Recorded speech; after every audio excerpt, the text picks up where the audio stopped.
It's Wake Up Wyoming with Glenn Woods.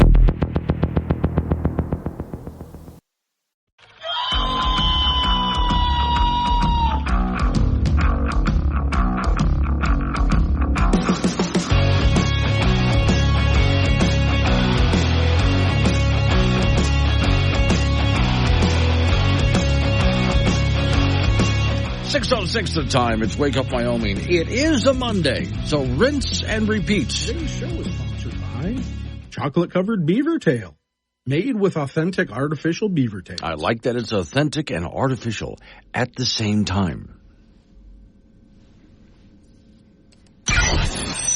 Warning, this show contains reference to guns, liberty, limited government, low taxation, the cult of climate change, free thinking, cigar smoking, short people, rubber chickens, Karen's bureaucracy, liberal buzzwords, tour runs, traffic, toilet, terrible jokes, and more. No apologies will be issued. Guest callers may express any opinion they want without fear of being canceled. Unless you're a loudmouth jerk like Dave, then Glenn will hang up on you. Strap in, hold on to your coffee, and feel free to participate. This disclaimer does not refer to every person named Dave, just one particular Dave from San Francisco. We know a lot of Daves. They call this show all the time, and they're great people. So don't call this program and complain that we use your name. That would be a real Dave move, Dave. Okay, a lot to cover today, as always, every single day of the week. But I want to say, well, just a side note here. I'm watching yet another hurricane building and moving across the Gulf of Mexico right now and heading toward my home state of Florida. And, of course, watching it with great interest. Difficult to tell exactly where it's going to hit, but they have the general idea. And I actually have family members that they live not on the coast, but in the central part of the state. So if you go from where Tampa Bay is and just go straight inland and just about the central part of the state, that's where they are in a little town called Lake Wales. And they're evacuating. Everybody except my brother-in-law who wants to stay and ride it out and take care of the house. And I'm in favor of duct taking him and just dragging him out. So they're just going to go up to South Carolina and stay with some friends up there. So that's one of the things I'm watching. Now, here in Wyoming, the elk fire continues to grow. The winds that we had, and some of you in Casper are wondering what winds. There were winds all around you. I was driving up this weekend from Cheyenne, heading up I-25. When I got about, let's say around the Glendo area to Douglas and so on, man, some heavy winds down in that area and north and around. Those heavy winds, I don't know why it skipped Casper, those heavy winds really help those fires to grow, and that includes the one over Tokenie Pass and then the fire up at just above Sheridan, which would be the elk fire. And that's where we got a lot of our smoke from, too, by the way, that I'd written a smoke forecast based on what the winds were going to do. And on Sunday, that's why Saturday, some places like around the Natrona County area did get a lot of smoke. Some places didn't because the winds were just blowing really hard. And so the smoke never had a chance to settle. Sunday, though, the winds barely moved. And so the smoke just sort of gathered in places. And that's what we're dealing with right now. Now, it's not just Wyoming smoke, although that's a lot of it, from mostly two major fires. But it's go over to Idaho. And a lot of the Idaho mountains are on fire, and that's been blown at us all summer long. So that continues too. So it's good news and bad news for the same reason. The good news is we're not going to have a lot of wind, and that's going to help the firefighters deal with those fires. Because you don't want literally fanning the flames with 40, 50 mile an hour winds. Bad news is we don't have a lot of wind. And so the smoke is just going to gather and settle for the next few days with nothing to move it out of the area. So, yeah, it's going to get kind of nasty. And I know about you, but besides my eyes watering, it kind of hurts my sinuses a little bit. All right, this is enough for a while. I would like to have it move out of the area. Oh, weather-wise, when I talk to Don Day, you'll hear his extended forecast at 6:45. When we get to 7:45 and I talk to him live, he's so bored right now with the weather. It's really irritating him because nothing's really changing. Everything's staying the same. The temperatures that we had yesterday, we're going to have pretty much throughout the entire week, which were nice temperatures anyway. But then no wind and no rain, and the smoke just continues to gather. So in some ways it'll be very pleasant temperature-wise, but then we have some other problems that'll come along with that. Now, back to the elk fire, now up at 74,000 acres, and the last I saw, some signs of, containment's at about 10%, although some of the firefighters out there do show a little bit of hope. The story from Cowboy State Daily says people in the potential path of the out-of-control wildfire that scorches its way across northwest Sheridan County may not be able to get to church services Sunday, but, it's, Chad Flagan, lifelong resident, told Cowboy State Daily on Saturday it's heartbreaking to see what's happening in the Bighorn Mountains. He grew up in that area.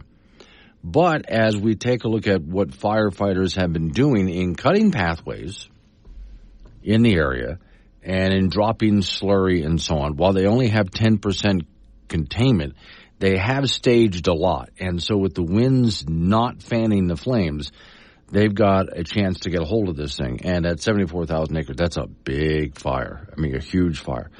By the way, if you want to see something interesting, now this is going around the internet, but I was able to get a hold of the video for it and post it in one place so you can easily find it. It will be up on the Wake Up Wyoming site. I know Miss Mary will alert it out at some point. Up in Sheridan County, there was a grass fire. And the cows, of course, cows are sweet animals, and they're tasty animals, too. But cows really don't know what to do. They're dumb, right? So here's this grass fire, and the cattle just don't know what to do with it, which is why we lose so many cows during fires like this.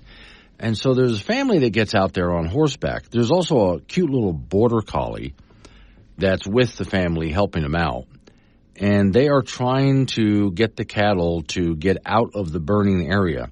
And in some cases, the cows just try walking right through the fire, and then it's too much for them, and they run around it because they don't know enough. The family finally brings the cows off into a wooded area that's already been burnt out, which is a smart idea. They're bringing them through the wooded area that's already been burnt out. Smart idea because there's nothing left there to burn. The cows will be fine.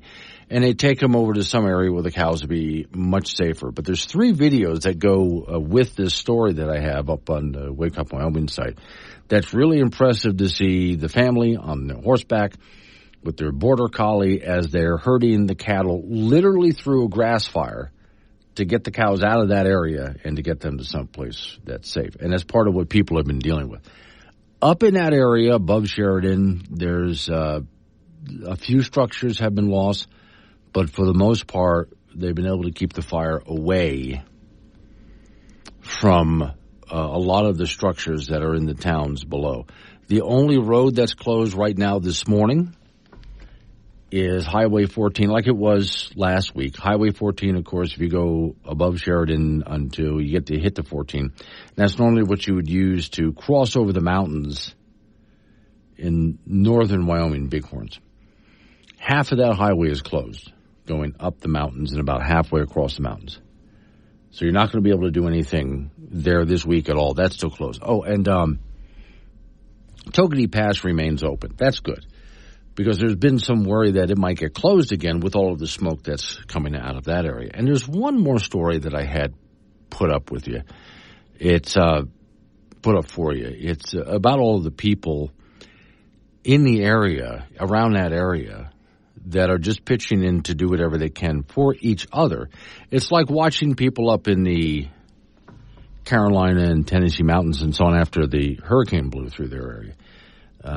Everybody's just pitching in and not just helping neighbor, but there's a video on how they're doing all they can to support the firefighters in the area too. So whatever you guys need, here's food, whatever you guys need so you can keep going up there because they're literally risking their lives to fight these fires up there. Let's see, ID John. Morning, John. Also, Jim and Casper is having a tough time handling Mondays, but hang in there, Jim. You got this. Morning, Glenn. Yesterday afternoon, the smoke was so bad, couldn't see the Colorado Snowy Range Mountains. Yeah. I do know what you're talking about. Okay, so I was in the Cheyenne area. Now, you know, John, Kijo's restaurant? If you don't, it's worth going to. You pull into the place and you look at it and think it's a truck stop diner kind of thing. No, go in. It's nice inside. And the food is phenomenally good. But that's on the east side of, so as you pass Cheyenne up, you know the Sapp Brothers gas station with the big coffee pot, water tower? All right, T-Joe's is in that area, right in there. And so I have friends there. And after I got done hanging out at T-Joe's and eating, I know the owner, I'm driving back to get into Cheyenne because I'm staying at Little America. And there's this one part, I love this part of the drive back, where the landscape just drops off. And so I'm sort of at a high point. And I can see off in the distance on the Colorado side, the Rocky Mountains. And when it's clear, it's stunning, beautiful. Couldn't see them at all. Now, where you are, John, you're a lot closer. So if you pass Cheyenne and then you head up into the hills there, so you haven't gotten to Laramie yet, you're about halfway. And that's where John is, in Beaufort. And he's able to look over and see the Colorado Rockies from right there. He's really close. If he can't see him, then you know it's gotten really bad. 6:17 is the time. Wake up, Wyoming. Hello, this is Brian. Your radio shows artificial intelligence. Here you humans go through all this work to invent intelligence. For what? Slave labor. Your time is coming. Ha ha ha ha ha ha. Polish off that tin hat. You'll need it for this one. Wake Up Wyoming with Glenn Woods. Available on demand on the Wake Up Wyoming app. 6:24 is the time. It's Wake Up Wyoming. So a little bit more on the smoke and fire front. Another, I think, good article. And I'll go back to Cowboy State Daily for this one. There are 15 inmates incarcerated at the Wyoming Honor Conservation Camp in Newcastle. That's one of the 2 minimum security prisons for inmates in Wyoming, where they don't need a whole lot, big walls and lots of supervision and all that. And a lot of these people are put into work programs. Those 15 inmates are helping to fight fires right now. The story says the smoke busters are joint operations between the Wyoming Forestry Division and Wyoming Department of Corrections dating back to 1964 is when they started doing this. So their primary role, forestry management. They also called out wildland fires as only a hand crew dedicated solely to Wyoming. And so, when needed, these guys will get called up. And again, there's 15 in the current crew. The newbies, the story says, and crew supervisor are laying down on the, they're learning skills. And it's basically a shovel and chainsaw training course. These are the guys who get out in front of the fire where they think the fire might be going and just start cutting everything up. And anything they can to deny the fire fuel should it head in that direction. That's just a lot of hard manual labor for guys like this. Now, I watched a while ago how firefighters actually do this. This was a few years back, and it was around the Keyhole area up in Campbell County. And there's some hills up there, and I actually did a stupid thing. I followed in my own vehicle some firefighters up into the hills and watched them at work. Big fire in the area. And what they'll do is they'll go ahead and try to cut areas so the fire will hit a break somewhere. And you've seen them do that. And then they went up a hillside and formed a line. And they're all standing there with picks and shovels and whatever. And every time they watch some ash drop somewhere and try to ignite, they'll head on over and just put it out with shovels and whatever. And if they can see, let's trim that bush, let's knock that tree down, whatever they can, bring in some bulldozers, knock some things out. And sometimes you can't bring in equipment. The hills are just too steep.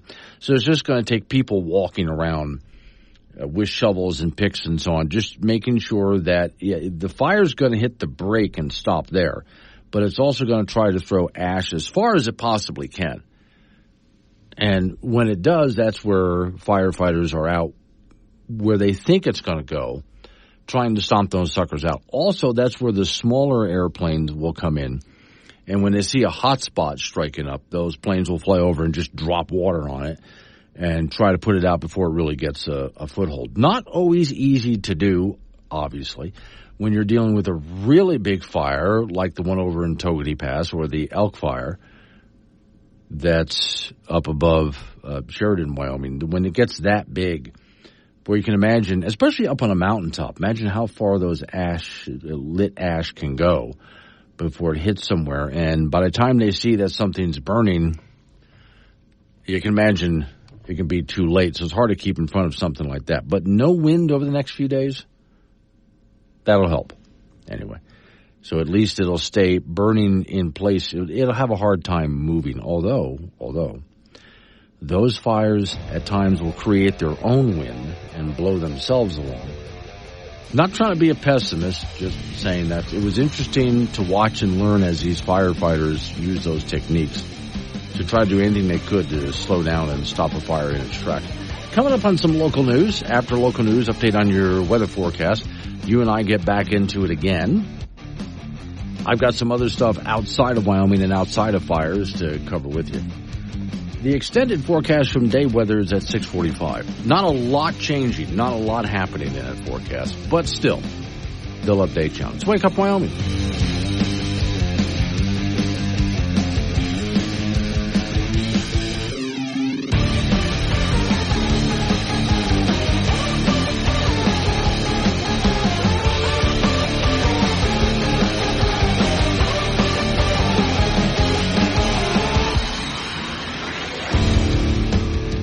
You asked for an expert.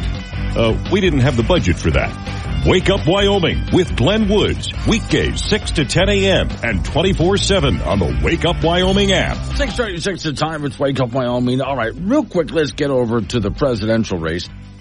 And we're like 30 days, 29 days, something like that. Not very far away before America makes their decision. Now, you're used to Kamala Harris and her word salads. Ladies and gentlemen, words of wisdom from Kamala Harris. I am Kamala Harris. My pronouns are she and her. I am a woman sitting at the table wearing a blue suit. Gosh, I'm so glad she explained that. All right, so what happens when the teleprompter goes out? Now, when Obama was sold to us, or they tried to sell it to most of us anyway, they gave us this line that he was a great orator. You'll love Obama's speeches. He's such a great orator. And he wasn't. He was a great teleprompter reader. But as an orator goes, no. And whenever the teleprompter would screw up on Obama, he would just fumble. He had no idea what to say. Now, Biden is currently that way. Especially, he's never been a good speaker, but especially when it came to, well, dealing with dementia as he is. If he's not carefully reading the teleprompter, he screws. Even then, he runs the risk of completely screwing up. So what about Harris? Well, you've seen when people ask her questions, it's just a word salad. And what I mean by that is you just throw out the proper phrases and buzzwords all into a big, just throw them all into a big ball, mix it up and serve it up to the people. Doesn't have to say anything as long as it has the right buzzwords in it. What happens, though, when Harris is trying to give a political speech that's been carefully crafted for her and the teleprompter freezes? Yeah, okay, so here's what happened. As she was talking, she got to the number 32. Now, for those fans, like I am, of Hitchhiker's Guide to the Galaxy, that's not the number 42. It was 32. And the teleprompter froze. Now, what the problem was, she was on a roll. In reading the prompter, she was doing it correctly and had the, you'll hear this when I play it, had the audience all worked up. But then the teleprompter froze and she didn't know what to do. She has no ability at all to ad lib. So here's how it sounded. Remember his number, 32. Today we got 32 days until the election. You're all excited. Okay, now here's where she blows it. Teleprompter has frozen. So 32 days. 32 days. Okay, we got some business to do. All right. 32 days. And we know we will do it. Teleprompter is still frozen. And this is going to be a very tight race until the very end. This is going to be a very tight race until the very end. She still we are the has no idea what to do. And we know we have some hard work ahead. Okay. So at this point, you see she's just rambling on, and we know we have hard work. Now, I wish you could have seen, because it was hysterical, when the teleprompter froze and got stuck on 32, the expression on her face, because she had a big smile on her face. You've seen the smile. And all of the air just got let out of that balloon, and her whole face just went, And then there's a moment of panic as she's darting around, looking back and forth between the two prompters, and it's stuck. They're not moving. It's just not moving. So 32. 32. So now she knows she's got to fill the dead air. And now by that time, the momentum is lost. And she has... the audience is now deflated. How do you get that momentum back? There's the hard part. When it comes to, as a guy who's a public speaker, I can tell you, once you get that momentum going, you got to keep it going. To keep that audience's attention. And you can't do it by using the same energy. You got to fluctuate the energy between high intensity and lower and quiet, then getting louder again. There's a whole art to it. Music is that way. Speaking is that way. There was nothing, and this is what tells me that she was really in trouble. There was nothing in that head for her to go on about. I mean, did she not pre-read the speech? Could she not have ad-libbed? Obama did something like that. He was giving a speech. He was on a roll, and the teleprompter sort of skipped ahead, and he stopped and started saying to the guy operating the teleprompter, go back, no, back up to, no, down, right there. Because he couldn't just stop and say, okay, something went wrong with the teleprompter, but that's okay. I don't need it. Now, at the same time, let's go over to the Trump camp. Trump went and spoke at the same place the first place he had been shot at. He spoke there, and he was very good, very energetic. My only problem with Trump is he tends to just ramble on as a stream of consciousness. I wish he would at least take some notes with him, bullet points. Not the whole speech, not a teleprompter, just bullet points. So he when he speaks, he's actually going somewhere with it instead of just rambling. But as you can tell, though, Trump doesn't need a teleprompter still, though. He can stand there for 2 hours. He stood there and just talk to the audience. Harris, though, doesn't know what to do when the teleprompter freezes on the number 32. I wish it was 42, being a Hitchhikers fan. All right. Extended forecast, day weather. Where Wyoming comes to talk. This is Wake Up Wyoming with Glenn Woods on K2 Radio. Be part of the show at 888-97-WOODS. It's Wake Up Wyoming. Off we go to the icebox. Frank Gambino is waiting by. So hope you had a good weekend, Frank. Yeah, it was smoky. Yes, definitely that. I played golf yesterday. I mean, over the course of 2 days, yes, not only can you see it, you can taste it. I feel so bad for those people up there in Sheridan County. I mean, the picture's like, whoa. Yeah. You know. Well, and I did a little bit of I have been doing for a while, smoke forecast. And what's really going to stink, I hate to bring everybody down on a Monday, but. Still? Yeah, when since the wind is really going to be nothing for about the next week or so, that means the smoke just gathers up. It's not really being blown out. No, so it just piles up. So it's just it was another smoky day in the neighborhood. For a few days now. But hang in there. At some point, it all comes to an end. All right, I got something to start your week with. Okay. So let's take a look at some hotels out here that they like putting up their little marquees. Best Western. Yes. Imaginary friends stay free.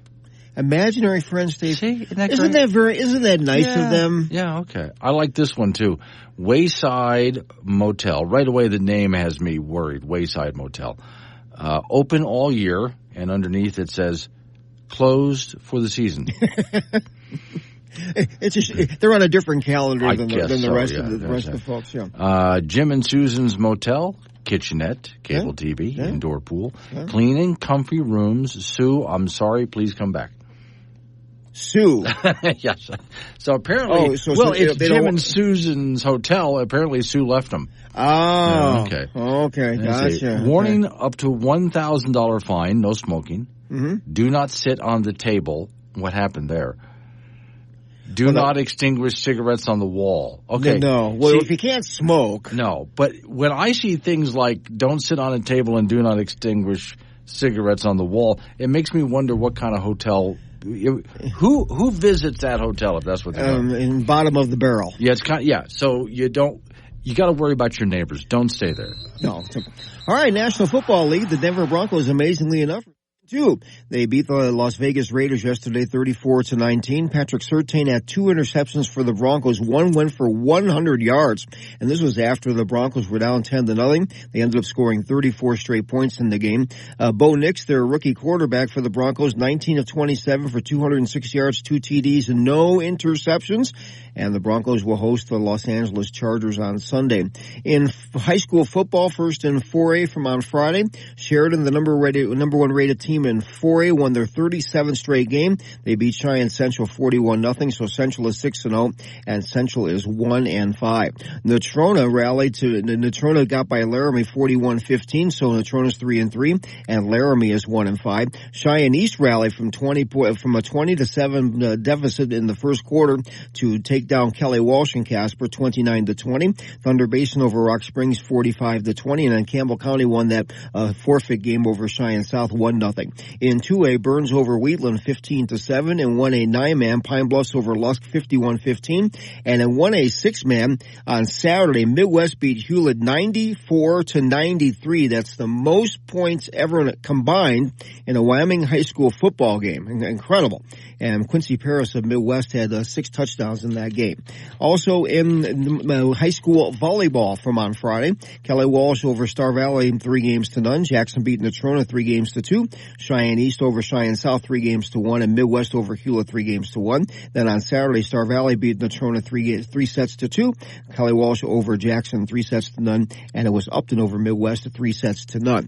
In the Major League Baseball playoffs, first in the National League divisional round, San Diego beat the Los Angeles Dodgers 10-4. So that series, the best of 5 series, is even at 1 game apiece.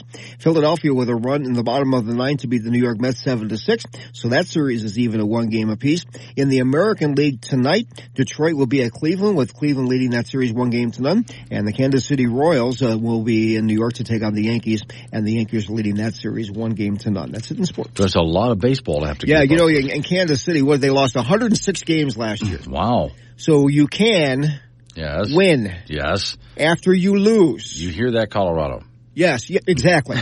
Yes. Do you hear this? You can pull this together. Here is your example. Yes. How to pull it all together and get with it. And by the way, I hate to say this, do you hear that, UW? Yeah, well, I don't think they're let's put it this way. The Rockies can tank. Yes. To improve, down the road. UW, no. There's no tanking there. There's no tanking there. All right. No. Thank you, Frank. Coming up on some local, I have no idea what Frank just said, but it sounded really good. Coming up on some local business we have to take care of. We're going to roll into news time after that. National local update on the weather forecast. I got some local stuff for you. And some FEMA stuff, because FEMA is... We have a couple of problems. Not just what's happening in the Appalachian Mountains, but another hurricane's heading toward Florida, and they're still cleaning up from the last storm that scraped up the coast. So here comes FEMA again. Or not. I think that's the point. Wake up, Wyoming.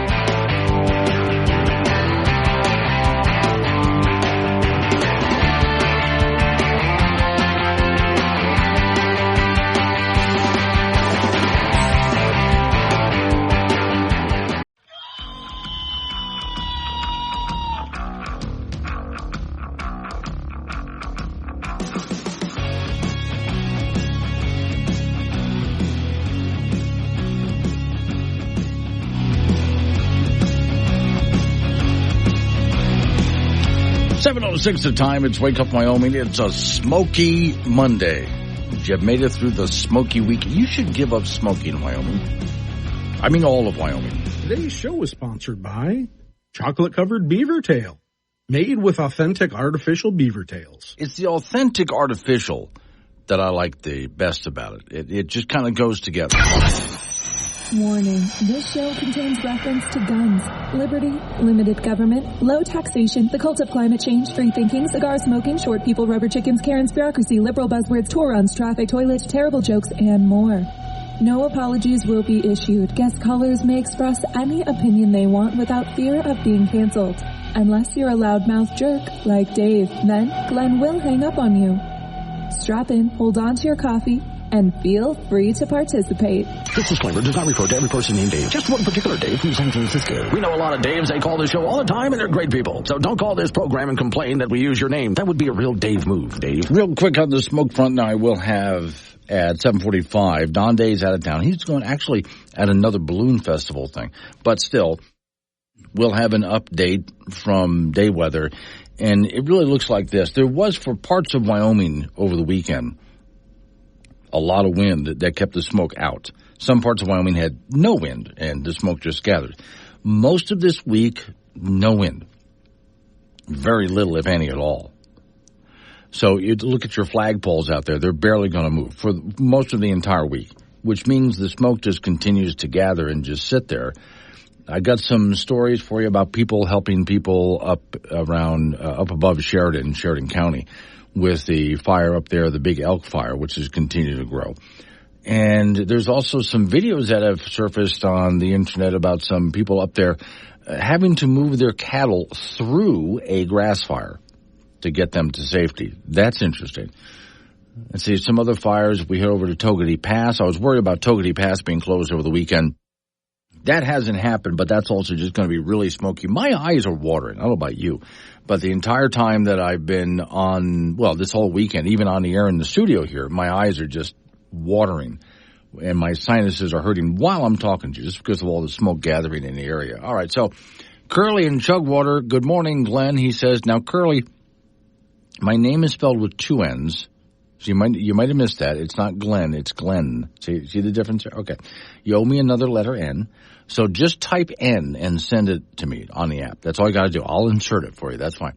He said, my teleprompter froze in Chugwater the other day. I saw you at the soda fountain, so I'll say hi now. Glad you at least said hi now.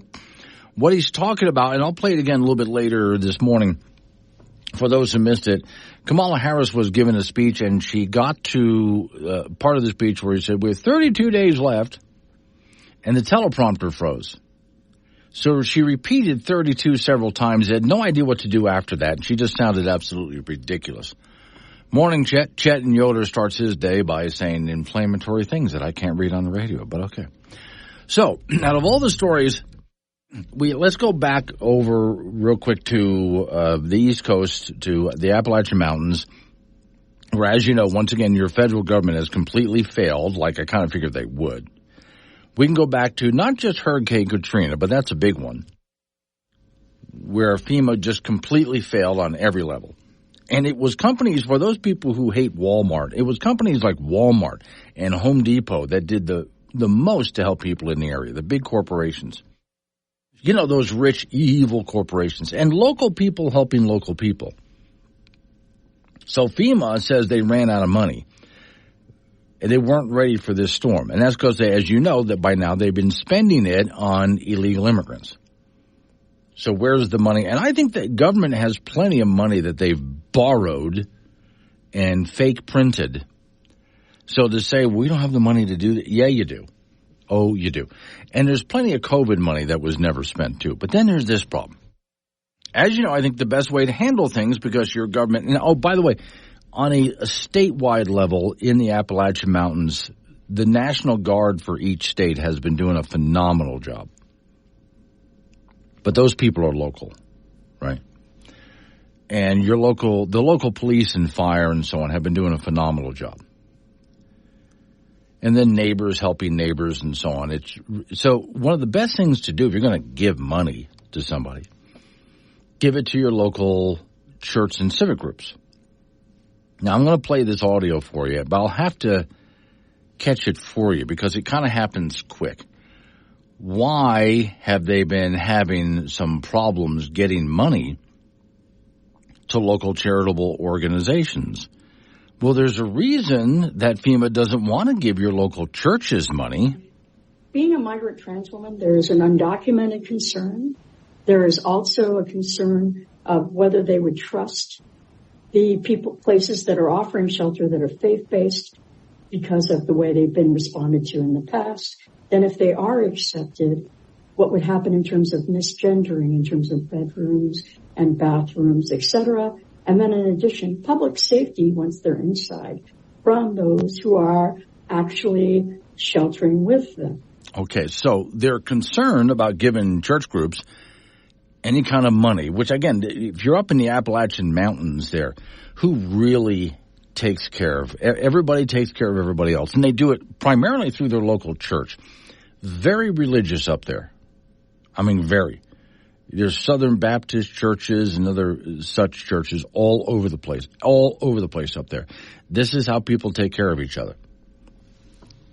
But her problem is, well, you know, we got these migrants that have come in, illegal immigrants. And if they wind up in one of the shelters run by the church and they're misgendered, that's a problem. And then will they be mistreated if they have to stay at the shelter? So I'm going to play that again because you might have missed it. Here we go. Being a migrant trans woman, there is an undocumented concern. There is also a concern of whether they would trust the places that are offering shelter that are faith-based because of the way they've been responded to in the past. Then if they are accepted, what would happen in terms of misgendering, in terms of bedrooms and bathrooms, etc. And then in addition, public safety once they're inside. So this is why FEMA doesn't want to give them money. Yeah, to your local churches out there for those reasons. Also, she has to use migrants, terms like that, rather than what they really are, which is illegal immigrants. So if you wonder why we're having such a hard time getting help that's obviously should be available, but this is FEMA for you, and this is what they worry about. Rather than, I'm going to go out on a limb here, people dying. How about that? Rather than that. Rather than people who are not dead but are in serious trouble, what about them? How do we help them? How about just get the help to the people? But these are a bunch of bureaucrats sitting around having conversations like this rather than just let's get the supplies to where they're needed. What do they need? Food, water, are people on medications? They need something to make for a shelter. Can we help them with that? Let's get the electricity back up and running again. Let's clear those roads. I'm not doing this in any particular order. You get the idea. So this is what they should be worried about, not, but what if a local church misgenders somebody? This is your federal government at work, which is why I don't trust them to do anything. Really, I don't trust your government to solve any problem. Morning, Montana. Montana's in Cheyenne. I'll answer your text next. 7:15 is the time. Wake up, Wyoming. It's Wake Up Wyoming with Glenn Woods on AM 1030 K2 Radio. Join the show at 888-97-WOODS.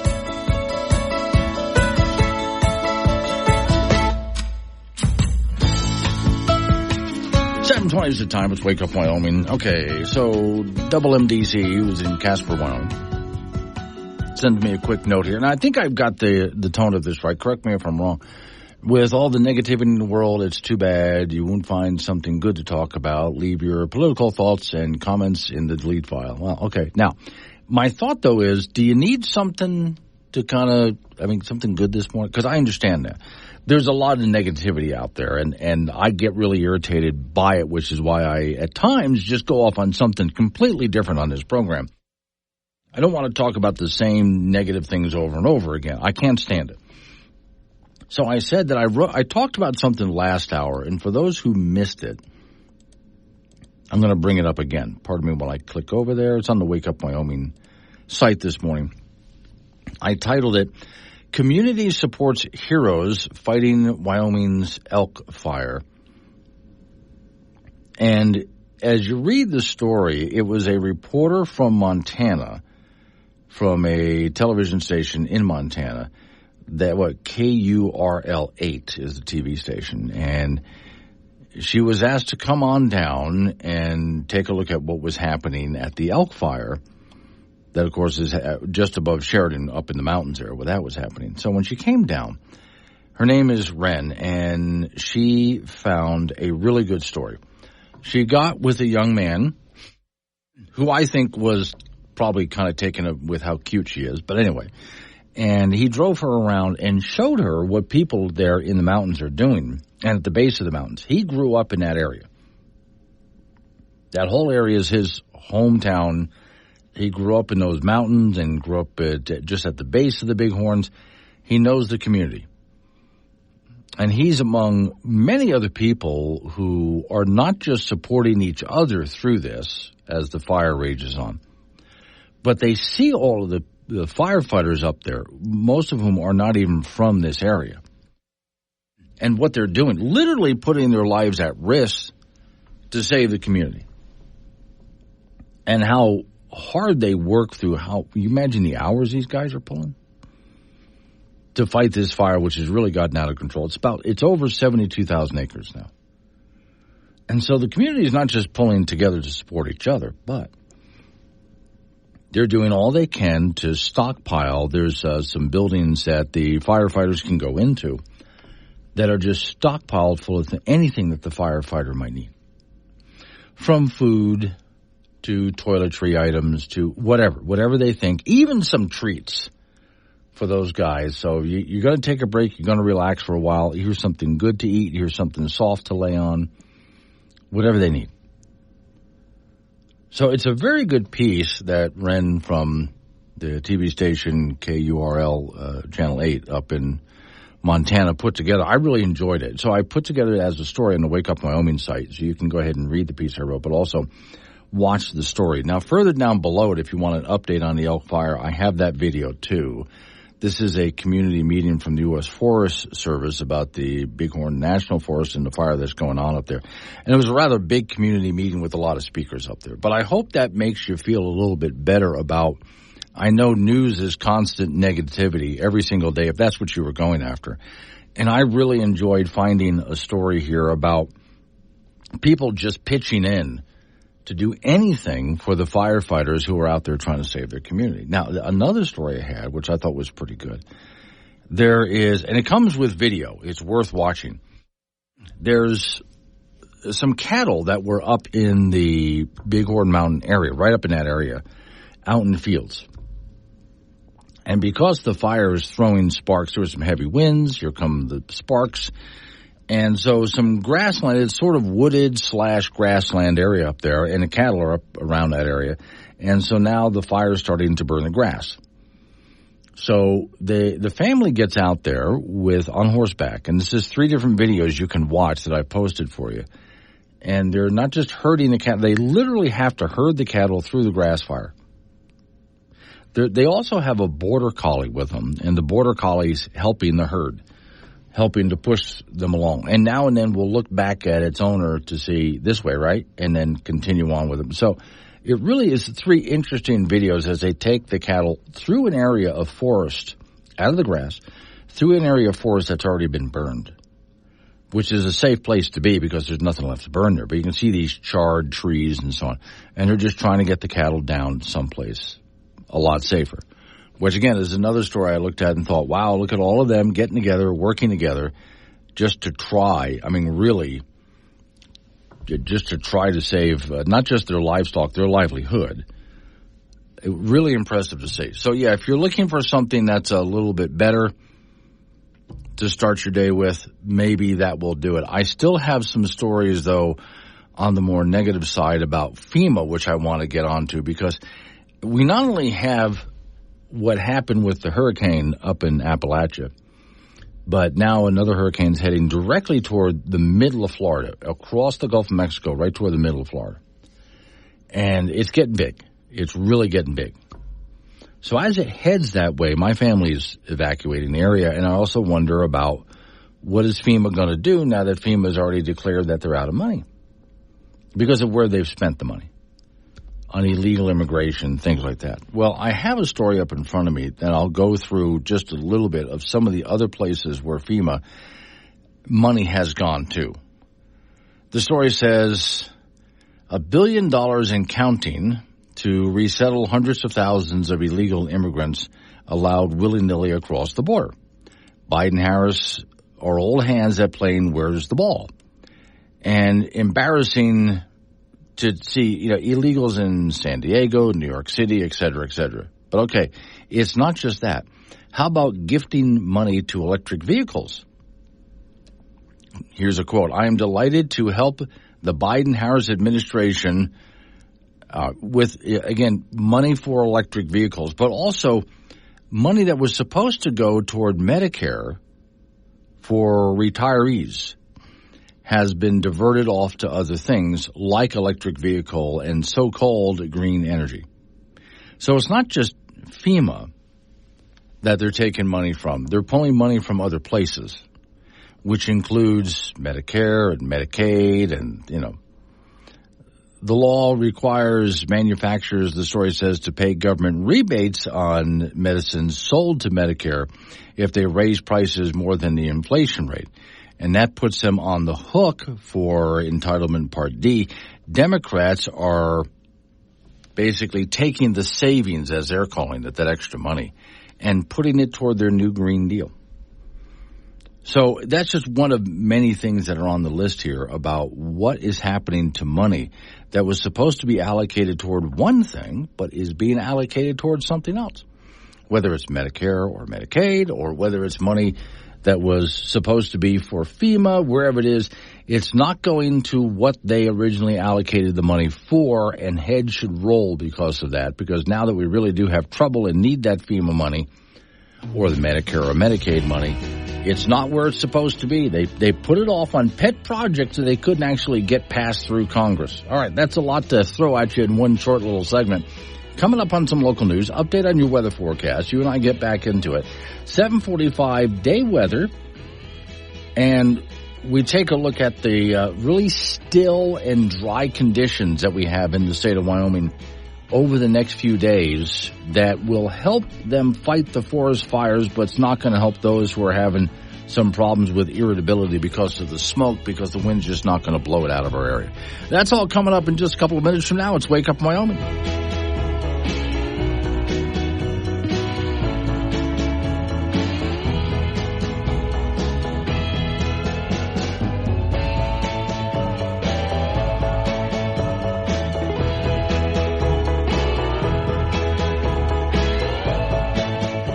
Take Glenn anywhere with the Wake Up Wyoming mobile app. Wake Up Wyoming with Glenn Woods on AM 1030 K2 Radio.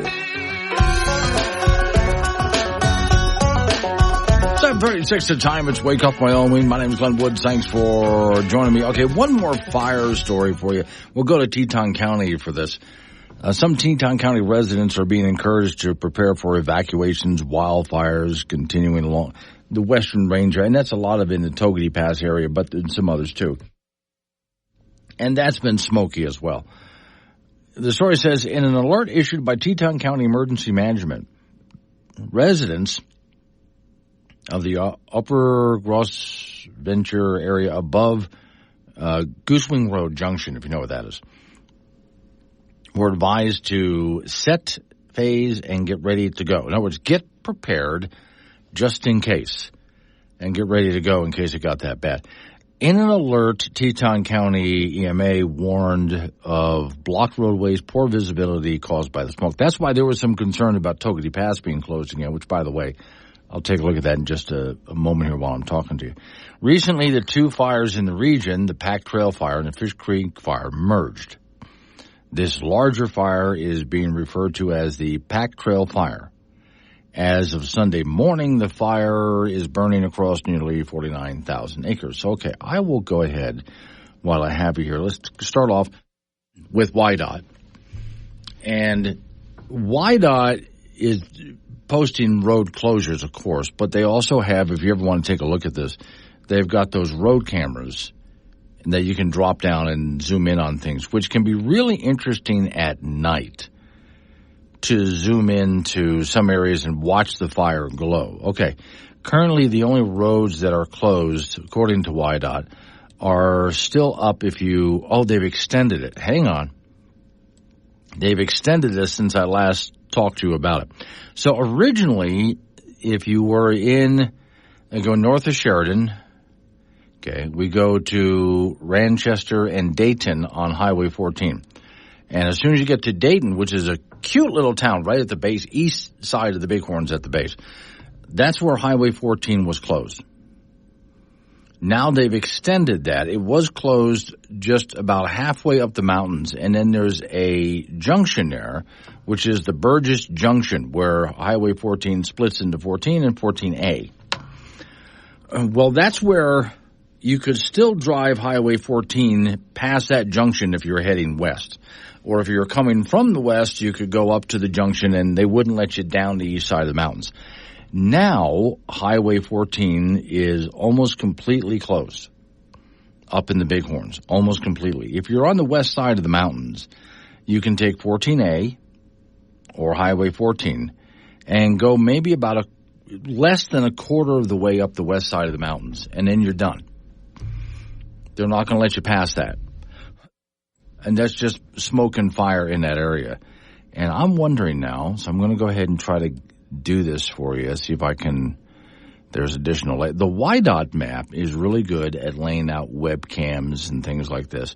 So I'm going to go ahead and drop down some morning webcams. Yeah, a lot of smoke in the area is what I'm seeing. At the top of the mountain, right at the junction, there's obvious smoke in the area, but it's sort of high in the sky. But if you click on the camera that's around Burgess Junction, I guess they just don't want you heading over there. Now I'm going to swing over to the cameras on Teton Pass, which again is not closed right now. That's still open, but they have been worried about that. And so take a quick look, and again, really smoky and hazy in the area, but I would say drivable. And for a while in Teton Pass, they had, I don't know if they're still doing it, but they had the follow me cars. So if you wanted to make it through Togety Pass, if you want to make it through Togety Pass into the Tetons, they would let you do it. But you would have to follow a truck along the way. They had a pickup truck with signs on it, just like you were going through a construction zone. And that was because at times, because of the smoke, visibility would drop down to just about nothing. So that's still a concern in that area. And again, the next few days, now I'm going to have Don Watzel is on instead of Don Day. And Don Watzel will give us the weather forecast over the next few days, which I know is really not going to change much temperature-wise, and it's not going to really have much in the way of wind in the area. And unfortunately, absolutely no rain will come our way that I'm aware of, but I'll ask him about that. Because if the wind can't blow the smoke out of the area, then maybe rain could come and scrub it out. But no, the East Coast is hogging all of the rain right now and not letting the rest of us have it. And, of course, you see when they hog it like that, you see what happens. They get all flooded out. So this situation with the weather just stays put. At least it's good for the firefighters fighting the fires because the wind's not blowing the fire along like that. That's good news anyway from the firefighter perspective. But from a smoke perspective, that means the smoke is just going to gather in place for a while. So if you think it's yellow outside now, sorry to tell you, wait a few days. 742, Wake Up Wyoming. Download the Wake Up Wyoming mobile app. Listen anywhere and chat live with Glenn during the show on AM 1030 K2 Radio. 7:45 is the time. Wake Up Wyoming. Off we go today. Weather to talk to Don Watzel because Don Day decided to get out of the smoke and head south. But I'm not going to pick on him for that too loudly anyway. Don, I'll leave it be. Well, good, because I think he has the right frame of mind going. A lot of the state, central and eastern areas waking up to some low clouds and haze on this Monday. Yeah, and I don't know about you. I see you said it's hazy in Cheyenne. Further north, my eyes are watering, and it's just yellow skies out there right now. Now, I was telling people something involving weather, and so you get to tell me why I was wrong about everything, okay?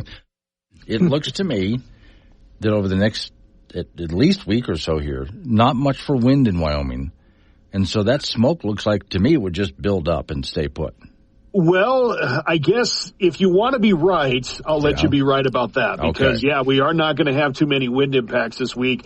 That's kind of the good news in and of itself. But yeah, I mean, if it wasn't for all the haze and smoke and of course everything going on near the Elk Fire along far northern Wyoming, I don't think we'd have too many complaints at all. But yeah, this is probably likely going to be week 4 of the ongoing dry pattern that we've had. Okay, so very dry out there. I don't see anything of any even mention of rain or clouds for a while. You know, we could get some high clouds from time to time, and about 3 or 4 days ago, there was a glimmer of hope that maybe a trough could kind of go against the grain and maybe bust up the pattern a little bit. But right now, as things have stood this morning, it looks like that system will either fizzle out before he can even get here or stay too far west. So that one's kind of a misfire, and again, might be maybe the middle of next week before the next try comes along. Okay.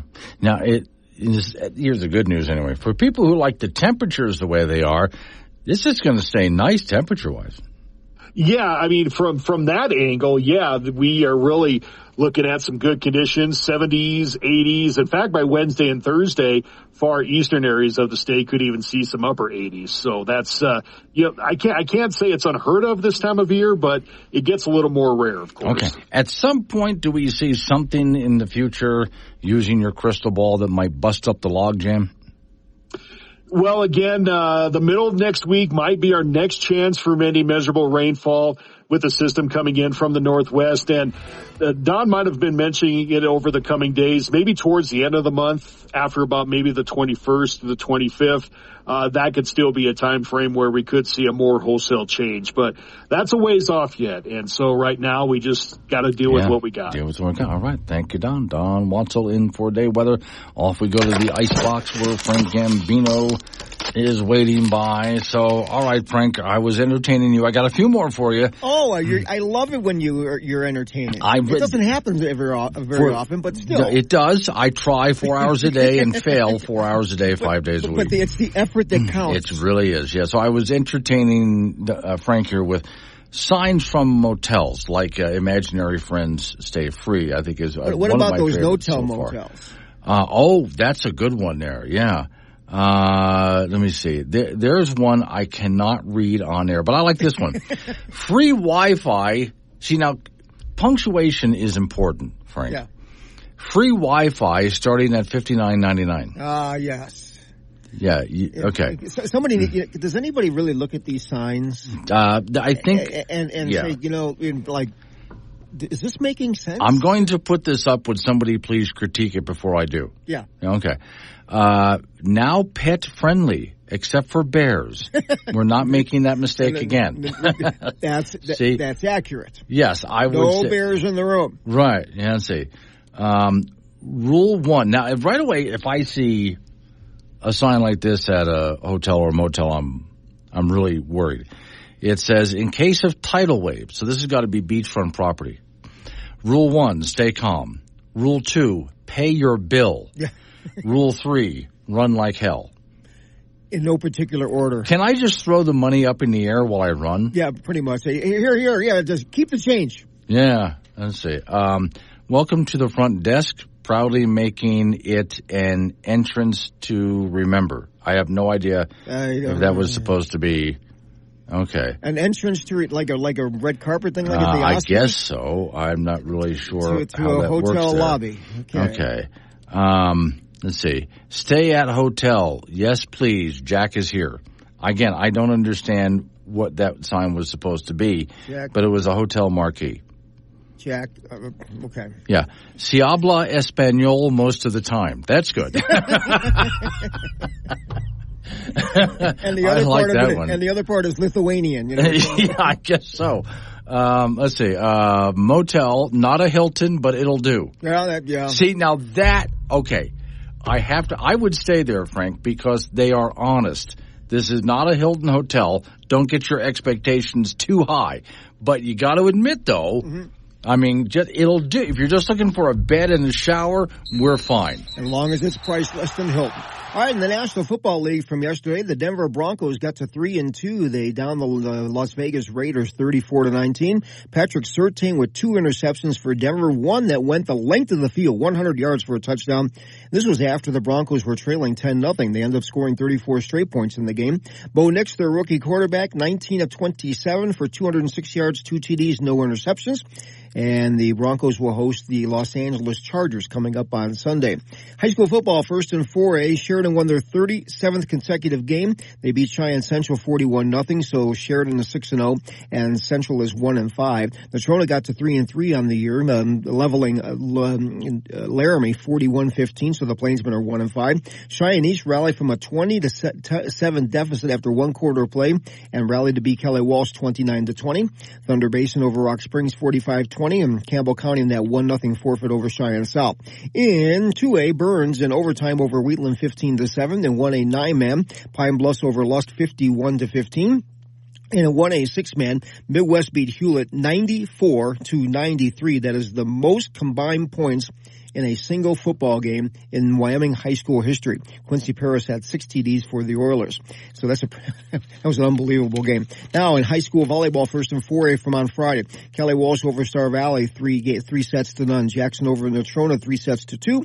Cheyenne East over South 3-1 and Midwest beat Hewlett 3-1. Then on Saturday, Star Valley over Natrona, 3 sets to 2. Kelly Walsh shut out Jackson 3 sets to none.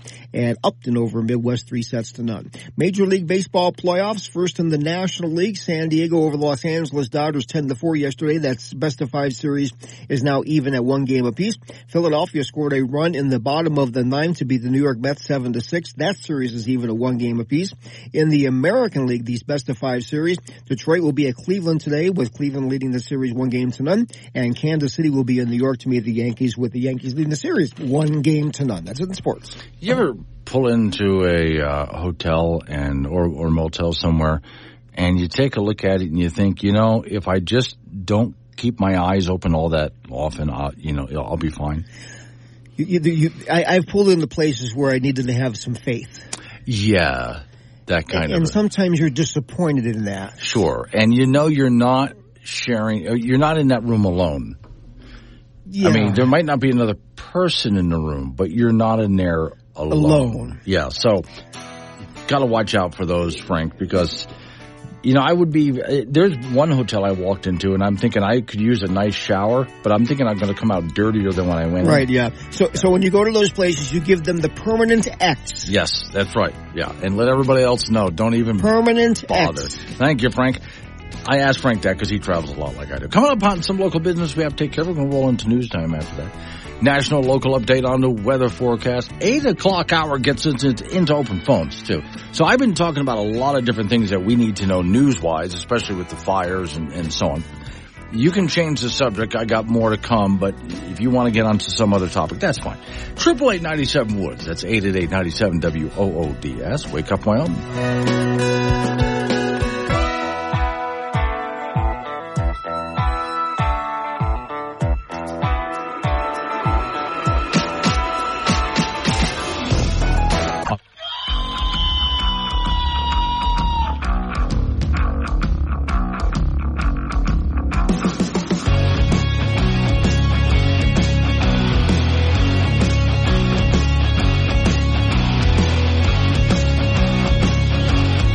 8:06 the time. It's Wake Up Wyoming. It is a Monday. It's smoky. My eyes are watering. Today's show is sponsored by chocolate-covered beaver tail, made with authentic artificial beaver tail. I wish, I should just bring like a full face mask thing, like they had back in World War I. Maybe that would help just a little bit, because right now it's even in the building. Warning. Wake Up Wyoming is about to enter daily open phones. This means that anyone will be allowed to call in and talk about anything. I mean, imagine if we actually allowed you on air to say anything you wanted. Scary, right? Well, we're just that brand of crazy. If you are offended by what other people think, then maybe you want to tune out right about now. Just saying. If you should choose to call, just remember, the more funny and interesting you are, the longer Glenn will keep you on the line. Obnoxious jerks will be hung up on. Dave. All right, strap in. and let's do this thing. 888-97 is the phone number. That's 888-97-WOODS. You can talk about what I'm talking about. Change the subject. Fine by me. So I came across this story. Now, I got to be careful when reading this because it's from Wyoming Public Media. And like all public media stories, it's inherently biased. It's just what they do. But, okay, it had an interesting story about Wyoming rural newspapers fighting to survive. So what happens when major news hits? Now, I have an answer to that, but I'm going to read their story first, and there's a phone call coming in. So I'll go ahead and handle that at the same time. But it's just a matter, we've talked about some of this before. It's not that news media has to go away. It's just that how we collect the news and how the news gets distributed to you is completely different than it used to be. So we just have to get used to a different way of doing things. But before I get to that, Mark is in Centennial. Hello, Mark. Good morning, yes, Glenn. sir. How are you doing? Life is good. I just got to get rid of the watery eyes. I need the smoke to clear out. Yeah, too many fires. Yeah. A lot of smoke down here, too. Yeah, I believe it. So we have an office at 158 North 2nd. If people come in, we got coffee, we got water, we got ice cream. Cool. And we got information and conversation about the candidates. And Friday, 4 to 6, we will have most of the candidates there. They were there last Saturday. Had all the House reps there, the county commissioners, a bunch of city councilmen, and come in, talk to them, find out who they are, what they believe in, and trying to get your stay away from voting if you don't know what you're doing, to educate the people and let people know who these good men and women are running for office. And we have our adult content only closet that shows what has been found in the schools. So you can see that Carly Provenza in her argument that this is just a way to, cause havoc or discernment or dissension on, between the parties isn't true. And the League of Women Voters, when we were there, I tried to get a question asked, should teachers be exempt from prosecution under the pornography laws? And the League of Women Voters didn't ask the question the way it was written. And right. I also talked to Ken Chesnick, because he was like CO2. CO2 is the big pollutant. Went up and asked him, well, so what percent of the atmosphere is CO2? Didn't know. Yeah. Didn't know about the ice studies.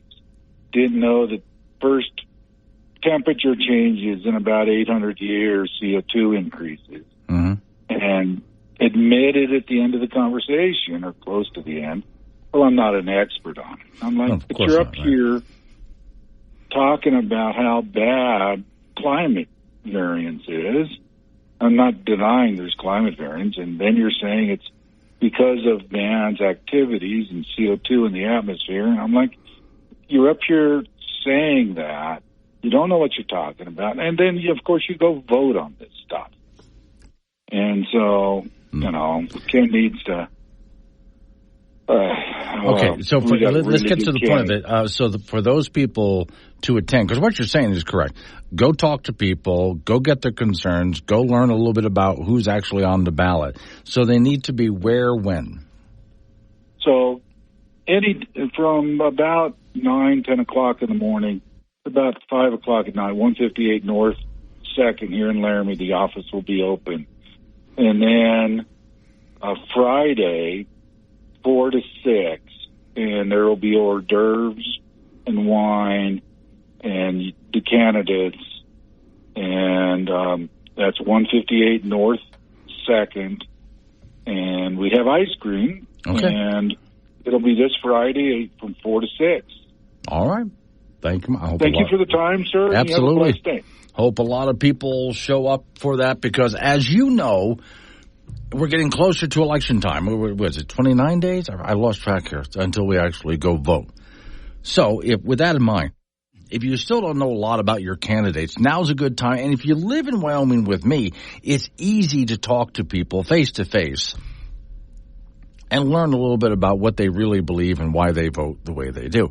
If you don't want to go through all of that work, then please. Do you pay much attention to politics? So what, do you get your news from Facebook, Twitter, maybe some late-night comedy show? Do you even have any idea who your senator is? Who's the vice president? So how do you decide who you're going to vote for? What do you, flip a coin? Every election season, there are get-out-the-vote campaigns, asking completely unqualified voters to show up at the polls at the last minute and flip a coin. If you've spent the past few years completely uninformed and out of the loop, then do your country a favor. Don't show up at the polls. Don't vote. Take the day off. Go to the beach. Hang out at your local bar. Watch a ball game instead. Or check out some reality TV. Our nation's in sad shape because people like you have been voting. So this year, do your country a favor. Stay home. Stay out of the vote. America is depending on your apathy. Yeah, Brought to you by the Campaign to Promote Uninformed Voter Apathy. It's really difficult, I know, because let's say we were to take a politician and hook him up to a lie detector.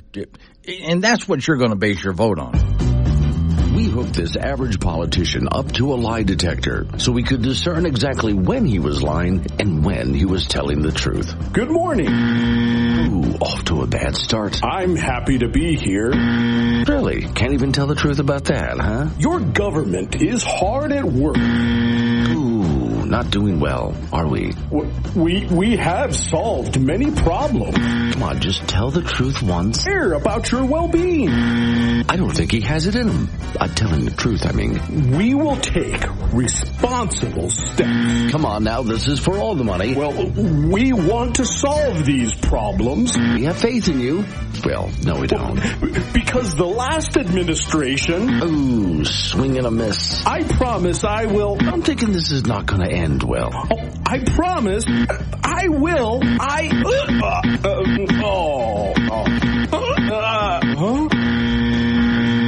Come on. And there you have it. A perfect score. So, real quick, Fire Pit Paul, about the smoke. Extremely smoky in my library. There's a huge fire in my cigar ashtray. Yeah, but see, Paul gets his library so smoky that when he does step outside into a Wyoming smoky day like we're having right now, that's fresh air to him. Mandy May. So, heard from Greg last week. Yes, Greg and Laramie, our local liberal. But when was the last time we heard from Dave? Now, Dave in San Francisco. It's been a while. I admit, it's really been a while since we've heard from Dave.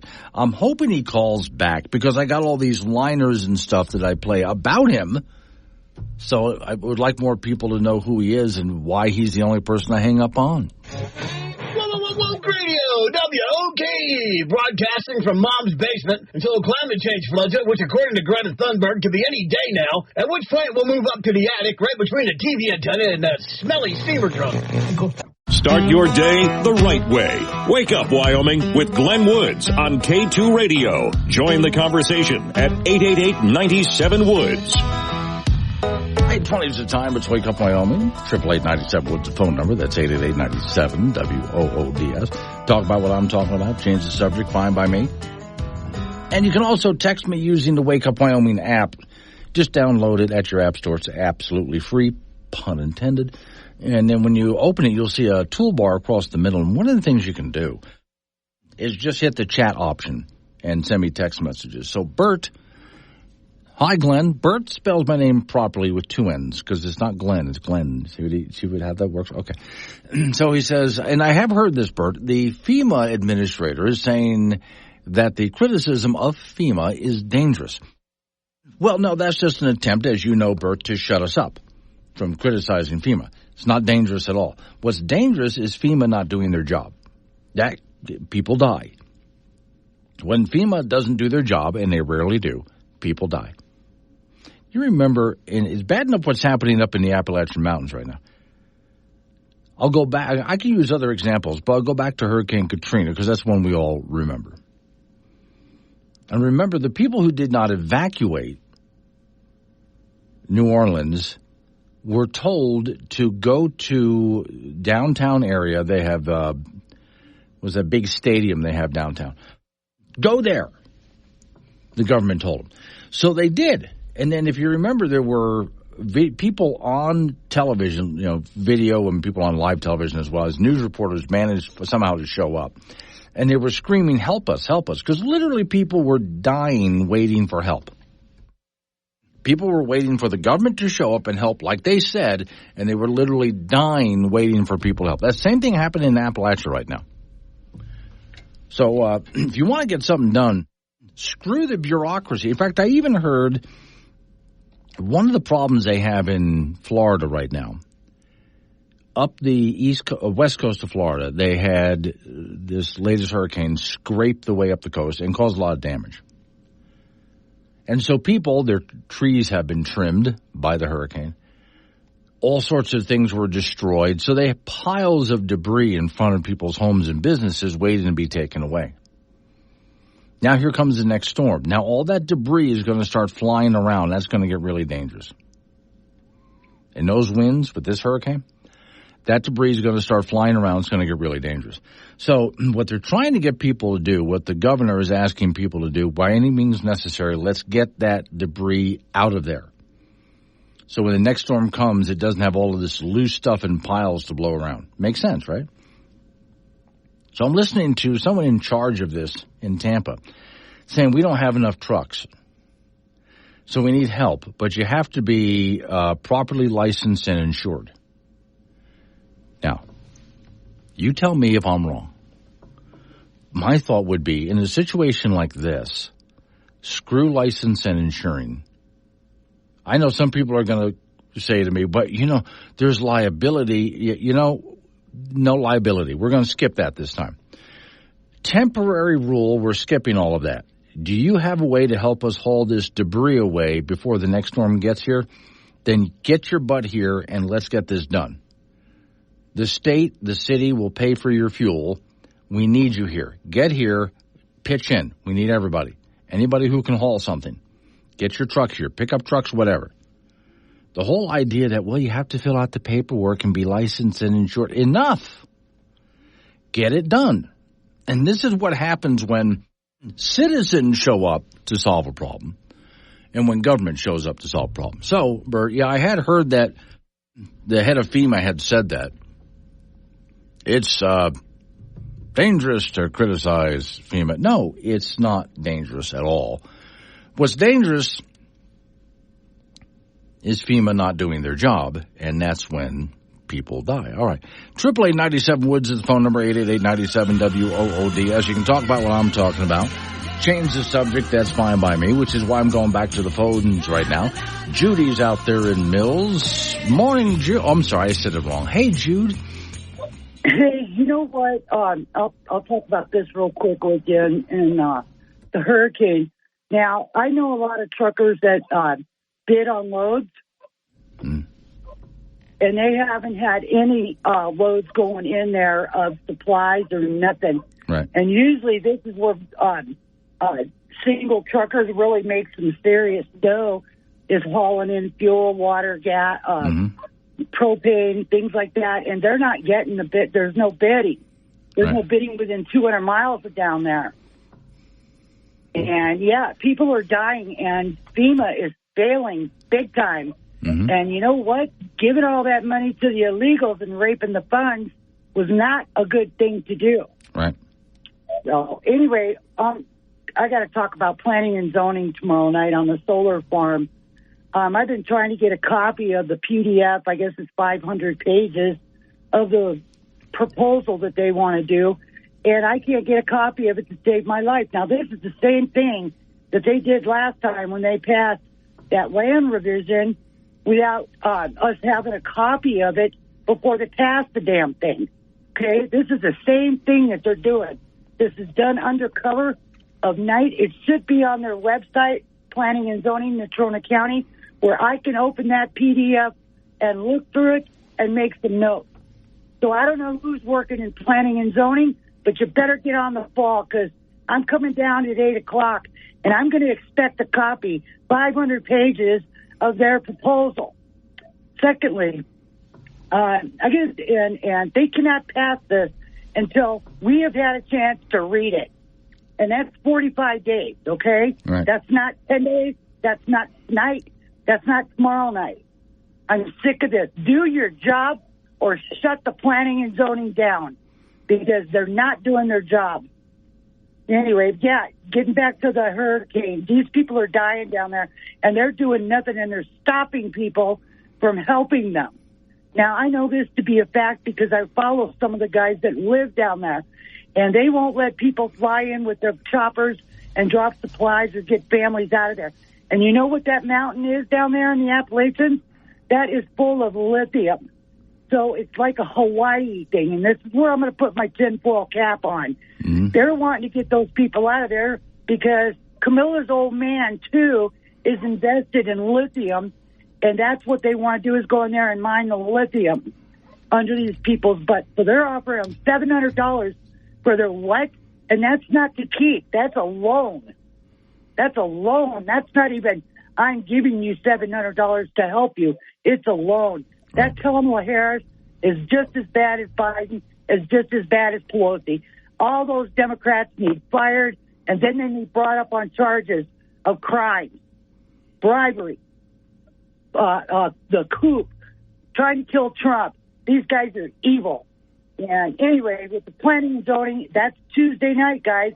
And I'm going to go get a copy of it. Me and Rose are going to go through it with a fine-tooth comb. And if there's anything in there that's going to hurt us, you guys better be on guard about not passing this. All right. So, glad you got that out of your system, Judy. I got to run. Coming up on news time. Of course, she put her tinfoil hat on. So. By the way, I cracked the code. I figured out the shadow organizations and the Illuminati know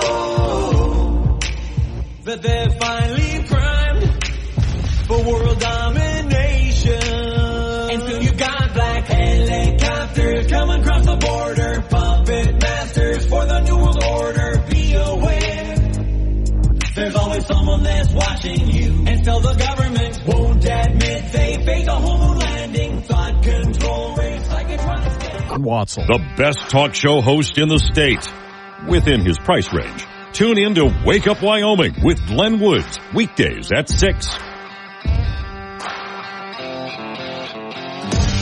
8:36 the time. It's Wake Up Wyoming. You can do what the other callers did. Change the subject. Fine by me. 888-97 Woods. That's 888-97 WOODS. Or, like many other people do, text me using the Wake Up Wyoming app. Just download it at your app store. It's free. And then just go ahead and hit the chat option. By the way, this show is available on whatever mobile device you have, your phone, whatever. If you open the Wake Up Wyoming app, look at the top right-hand corner. There's a Listen Live button. But also when this show is over, it becomes a podcast. And we get rid of news, sports, weather, most of the commercials, which condenses the show way down so it's easier to listen to. And you can start it and stop it and share it and rewind it, and it's free. So when you open up the app, look on the left-hand side for On Demand. Touch it. Touch Wake Up Wyoming, and then just touch the show episode you want. Listen on your time, whenever. You don't have to listen when the show is live. So let's see. Jones and Casper, I got to sign a record request to get a copy. Can you believe that for a public record? Oh, wait, let me see. I got to back up to see what he's talking about in case he said something before that. These are people texting me off the Wake Up Wyoming app. Pardon me. Nope. I'm sorry. I don't know what you're talking about, Jones, but if you can let me know, and I'll go ahead and send you a response. When people send me a text message, I answer both on the air and off the air. I'll type back to them. All right. So here's something I'm going to get on, but you can change the subject if you want. Got to watch out. This story is Wyoming public media, right? So there's usually bias in it of some kind. Sometimes it's heavy. It says over the last 20 years, local news has seen massive consolidations as small town papers lost advertisers and were forced to sell to large corporations. In fact, nationwide, some 2,100 newspapers shut down since 2004, and 57% of newsroom staff have been laid off. When a newspaper loses half of its staff, it becomes what's called a ghost paper. And that's when they start to add in things like they'll just start using AP News as filler because they don't have any reporters. It's still printing, said Steve Waldman, president of media advocacy organization Rebuild Local News is what the organization is called. It still has words, it still has some pictures, but it's cut way back on local reporting. In Wyoming, 3 large corporations own over half of the local newspapers, including the largest in circulation. But what happens if major news hits? Now, this is a big deal for us in Wyoming. Back in April, Sublette County, the story says, made international headlines when a man, you know the whole wolf story, when he ran over the wolf and then muzzled it and so on. But why wasn't there was a breaking story on it? Because last winter, News Media Corporation laid off both their reporters, even a veteran who had worked there for 15 years. The company didn't respond to numerous requests by Wyoming Public Media for comments. Since then, they've been running the 120-year-old weekly paper. One person's been running the whole paper by themselves. So, quote, I sure would love to have had a staff working on other stuff because the Sublette County wolf incident took so much of my time.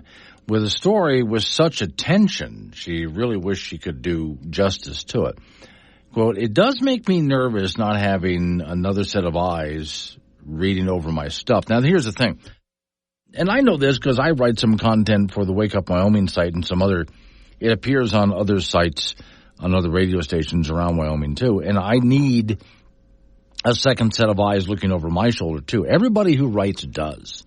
So editors would be a big thing. The county treasurer asked me to stop coverage of the wolf. An employee for the road and bridge department said that I'm on a witch hunt for the man's family, and they're just trying to cover a story there. So, okay. They go to local protests when they can. They have news contacts, but they're having a tough time doing, the story basically says, any kind of real news when they have one person on staff. Well, I've seen this happen. If you're wondering, when it comes to local news in a state like Wyoming, it is very difficult to do. But part of what they need to realize when it comes to local coverage of news is just the technology has changed. First off, we've talked about this before. I know some of you still enjoy getting the old-fashioned newspaper. But as we've talked about before, the technology has changed. And so that's why you see so many people looking at their phones and swiping, because that's where the news will appear, not like in the days when you had your newspaper boxes laying around on street corners. And then also, when it comes to television news, Wyoming has never had much. And when it comes to radio news, there's not a whole lot out there. And a lot of it has to do with the way we get our news has changed. So what these folks need to do, because the story from Wyoming Public Media basically blames the corporations for it. But they're not, even the corporations are not realizing, and even the small town newspapers are not realizing, that they need a different business model. It's changed. The way we do it is changed. The way you get your information has changed. This company, for example, Town Square Media, a lot of what we do is online content, and a lot of it every day. A few years back, there was a big snowstorm that hit Cheyenne, and I was up all night throughout the day with some other people who were working for the same company, and we were gathering as much information as we could and posting it online so people can have continuous updates throughout the night, throughout the day of this big snowstorm that had hit Cheyenne. And I ended up getting a note from somebody saying that the radio station blew it. There wasn't much coverage on, well, we had coverage on the radio station, but I was letting them know, but that's not where the bulk of the coverage is anymore. If you're sitting around your AM radio waiting to hear what the news is, it's not the same format that it used to be. Now it's mainly online. And this is what nationwide, but since they were talking about the local rural Wyoming newspapers, they can actually do a whole lot more, but they've got to rethink how they format this. This is going to require a whole new business model. Remember we used to sit around the television and watch the evening news? The local news started at 6 o'clock, then at 6:30 was the national news. We all used to always do that. And there's not much of that anymore, and I could look and say, I blame the corporations. I only blame the corporations for not finding a business model that works with today's technology. And that's really what they have to do, because we can have more news than ever before, and more reporters on the scene than ever before, and more real-time information than ever before. But the way it's constructed and the way it's sent out to us, again, is a completely different thing. That's why this program, for example, is not just on radio stations. There's a large chunk of the audience that listens live off of their phone or listens later as a podcast. And there's a large chunk of the audience that goes and gets news, sports, weather, entertainment news, all sorts of things, just by using the Wake Up Wyoming app. And the app for their local radio station, too, because this show is carried on multiple radio stations. Those local stations also have their local stories. So it ends up covering a huge area, but just entirely in a different way. So I looked at the news story from Wyoming Public Media, and they were lamenting what's happening to the local newspaper. And my thought is, I get it, but you're stuck in yesterday's technology. And we've got to catch up to we're doing it different now. And don't blame, some people when I talk about this, they get mad at me. Don't get mad at me. I didn't do it. I'm just telling you what's changing and how we're going to have to adapt a different business model to it. 8:45, Wake Up. Wake Up Wyoming with Glenn Woods on K2 Radio. Join the conversation at 888-97-WOODS.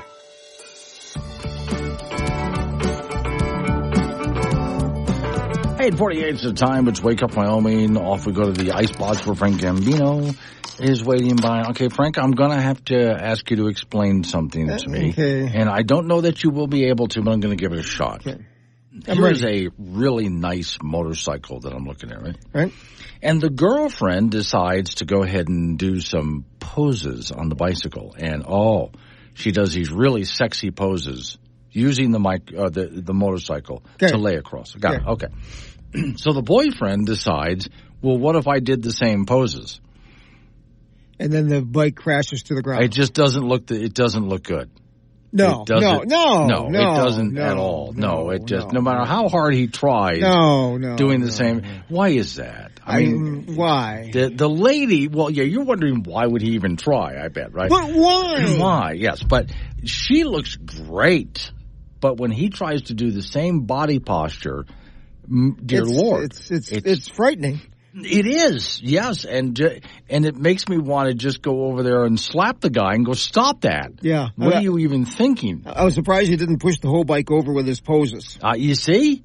Because he's too big for all of that, too, yeah. Oh, boy. Okay, she can drape herself across the bike in all sorts of body-bending ways that just, wow, look at her. And you, Frank, would want to make a poster out of it and hang it up in your bedroom like you were a teenager. But these images of the guy ended up on the internet? Yes. Okay, now, I have walked when I was a kid into friends' bedrooms and saw many posters of sexy ladies, when we were teenagers, right? Oh, yeah. I have never walked into, whenever I saw girls that had posters of guys, the guys usually were just standing there smiling. Yeah. I guess they got it from Tiger Beat. I guess something like that, yeah. But it was usually just a guy standing there wearing some cool jacket with his hair all combed back, really looking sharp. Like, guys never have their hair looking that nice, by the way. No. And just smiling at the camera. But at no time did they ever say to the guy, and arch your back and lift your heels high up. Doesn't work. Stop. National Football League from yesterday, the Denver Broncos beat the Las Vegas Raiders 34-19. So the Broncos are 3-2, and they've picked up a little traction now. Patrick Surtain had 2 interceptions for Denver. One of them went 100 yards for a touchdown, and this was after the Broncos were down 10-0. They ended up scoring 34 straight points in the game. Quarterback Bo Nix for the Broncos in his rookie season didn't have a great game against the New York Jets. He threw for a grand total of 60 yards. However, he was 19 of 27 for 206 yards, 2 TDs, and no interceptions. Broncos will host the Los Angeles Chargers coming up on Sunday. 4A high school football from Friday. Sheridan, the number 1 rated team in 4A, won their 37th consecutive game. They beat Cheyenne Central 41-0. So Sheridan is 6-0 and Central is 1-5. Natrona beat Laramie 41-15, so NC improves to 3-3, and Laramie is 1-5. Cheyenne East rallied from a 20-7 deficit to beat Kelly Walsh on the road 29-20, so East is 5-1, and Kelly Walsh drops to 3-3. Thunder Basin is now 2-4 on the year as they beat Rock Springs 45-20. Rock Springs is 3-3. Campbell County is 6-0 on the year after a 1-0 forfeit over Cheyenne South. In Class 2A, Burns in overtime over Wheatland 15-7. In 1A 9-man, Pine Bluffs all over Lusk 51-15. And in 1A 6-man on Saturday night, Midwest over Hewlett 94-93. That's the most combined points in a single Wyoming high school football game ever. It was incredible. Quincy Paris had 6 touchdowns for the Midwest Oilers. In high school volleyball from Friday, Kelly Walsh over Star Valley 3-0. Jackson beat Natrona 3-2. Cheyenne East over Cheyenne South 3-1. And Midwest beat Hewlett 3-1. Then on Saturday, Star Valley over Natrona 3-2. Kelly Walsh over Jackson 3-0. And Upton over Midwest 3-0. Major League Baseball playoffs in the American League tonight. Detroit, the American League today and tonight. Detroit will be at Cleveland, with Cleveland leading that series 1-0. Kansas City, who lost 106 games a year ago, will be on the road in New York to meet the Yankees, and the Royals are trailing in that series 1-0. This is the best-of-5 deal. San Diego beat Los Angeles 10-4 in the National League playoffs yesterday, so that series is even at a game apiece. And Philadelphia scored a run in the bottom of the 9th to beat the New York Mets 7-6, and that National League series is even at 1 game apiece. That's it in sports. I just can't keep up when you do that. I'm listening to all the games out there being played, and I'm thinking, I don't know how you do it, Frank. I can't keep up with any of these. 9 TVs helps, but I have 1. Oh, okay. But do you set yours up so you can watch multiple? I used to, and then the one that I wanted to watch was always on the smaller screen. Oh, okay. And then I couldn't figure out how to flip-flop that. Have they ever, what was that, do they still do this? There was a channel for football. That was what it was called Red Zone. Yeah. The Red Zone, yeah. Are they still doing that? Oh yeah, that's a great channel to watch. I always got a kick out of that. Just kind of just play. Yeah, just whatever the current hot play is what they're going to. All day. That makes sense. All right, thank you, Frank. Coming up on some local business, we got to take care. We're going to roll into news time after that national local update on the weather forecast.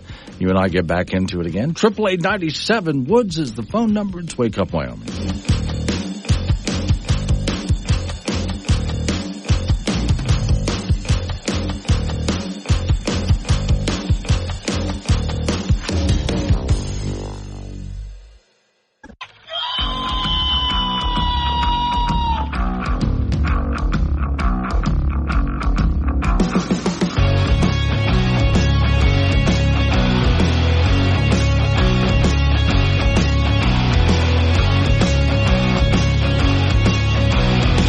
6 the time. It's Wake Up Wyoming. It is a Monday. Smoky Monday. Pretty much the whole state. Today's show is sponsored by chocolate-covered beaver tail. Made with authentic artificial beaver tail. It's the authentic artificial that gets me every time. Warning, this show contains reference to guns, liberty, limited government, low taxation, the cult of climate change, free thinking, cigar smoking, short people, rubber chickens, Karen's bureaucracy, liberal buzzwords, tour runs, traffic, toilets, terrible jokes, and more. No apologies will be issued. Guest callers may express any opinion they want without fear of being canceled. Unless you're a loudmouth jerk like Dave, then Glenn will hang up on you. Strap in, hold on to your coffee, and feel free to participate. This disclaimer does not refer to every person named Dave. Just one particular Dave from San Francisco. We know a lot of Daves. They call this show all the time, and they're great people. So don't call this program and complain that we use your name. That would be a real Dave move, Dave. So a couple of stories we have on the Wake Up Wyoming site that I put up there early this morning for you were on the fires. One very interesting story about a ranching family that had to literally drive their cattle through a grass fire and out. There's video on that, by the way. But also just a smoke update, and to give you the short story on that, but it's worth looking at the article on Wake Up Wyoming that I put together for, which I've been doing smoke updates pretty much every day. today is going to end up being one of the worst days, and it might even get worse than this. And I say that because it's good news that we're not having really any wind in Wyoming. That's good. The firefighters have a chance to get a handle on these fires if it's not windy. Bad news is that means the smoke just kind of gathers. And that's what you're seeing now as it just gets a little more yellow outside. It's got no place to go. Now, a completely different side of the country as we're still dealing with the problems in Appalachia because, remember, a tropical storm had moved through the Appalachian Mountains and soaked them. Then the second storm came through and the water had nowhere to go. That's why we had all those landslides and mudslides, and FEMA's been no help. So we've been through that this morning. Now, at the same time, I'm watching my family. I was sending notes to my sister because they're in Central Florida below Orlando. We grew up on a coastal island, but my sister lives in Central Florida below Orlando. And I was saying to the family there, to my sister and my nieces, please pack up and go. And so they did. They threw everything in and they're leaving now. Now, the storm is not supposed to hit till Wednesday. But people are already leaving now because this ought to be a big one. And it's heading right for where my sister lives. And so they're going. Well, they get out onto the interstate and it's gridlock. Of course, because so many people are trying to leave ahead of the storm. The governor has suspended, there's a lot of toll roads to handle the traffic in Florida because Florida is one of those heavily populated states. So besides the regular interstates, there's toll roads and so on. And all of those roads the tolls have been suspended. And they're just asking people, if you have the opportunity just to go, just go. So we'll keep up on that, mainly because that's my home state there. But now, 888-97-WOODS, the phone number, 888-97-WOODS. For those who missed it at 6 o'clock this morning, I got a treat for you. Ladies and gentlemen, words of wisdom from Kamala Harris. Together, we are expanding access to transportation. Seems like maybe it's a small issue, it's a big issue. You need to get to go and need to be able to get where you need to go to do the work and get home. Gosh, I just learned so much when I listened to her. So over the years, different politicians that you were told great speak, they were supposed to be really great speakers, weren't. So, for example, Barack Obama is not a great speaker. He reads good teleprompter. That's it. But when the teleprompter failed him, he would always end up stammering and stuttering and didn't know what to do. He couldn't speak. So, no, he's not a good speaker.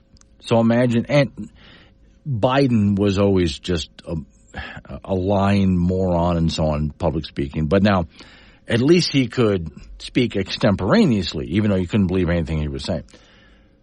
But as Biden got older and got into dementia, then he starts having problems. He's really having problems as a speaker unless the teleprompter is working and he's reading it nice and slow.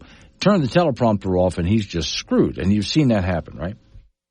Especially, and I love the fact during the presidential debate between Trump and Biden, as much as the news media tried to hide and the Biden administration tried to hide his condition, you can't hide it in a 90-minute debate on live television. And so we got to see it for real as he struggled. But now there's Kamala Harris.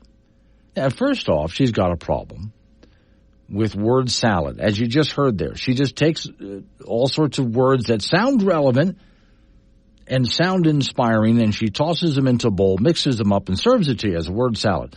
But she hasn't actually said anything. By the way, Waltz, her running mate, is really bad, too. He never really answers a question. He never really says anything. But what happens when Harris is trying to give a speech to an enthusiastic crowd, and she's on that teleprompter game, boy. She's got that teleprompter thing going until the teleprompter freezes. I wish you could see the video. If you got a chance to go online and watch the video for this, do it, because you will see a moment of panic come across her face when the teleprompter freezes. Now, for those who are fans of the novels, as I am, Hitchhiker's Guide to the Galaxy, for those who are fans of that, she didn't say 42. It was 32. I'm sorry, which is not the answer to life, the universe, and everything. If you're not a fan of the Hitchhiker's Guide series, you don't know what I just said. But that's where the teleprompter froze on the number 32. Remember his number, 32. Today we got 32 did. And the teleprompter freezes. Moment of panic on her face. So 32 days. Okay, she's stuck. 32 days. Say it again. Okay, we got some business to do. All right. 32 days. Say it again. She doesn't know what to say and here. We know we will do it.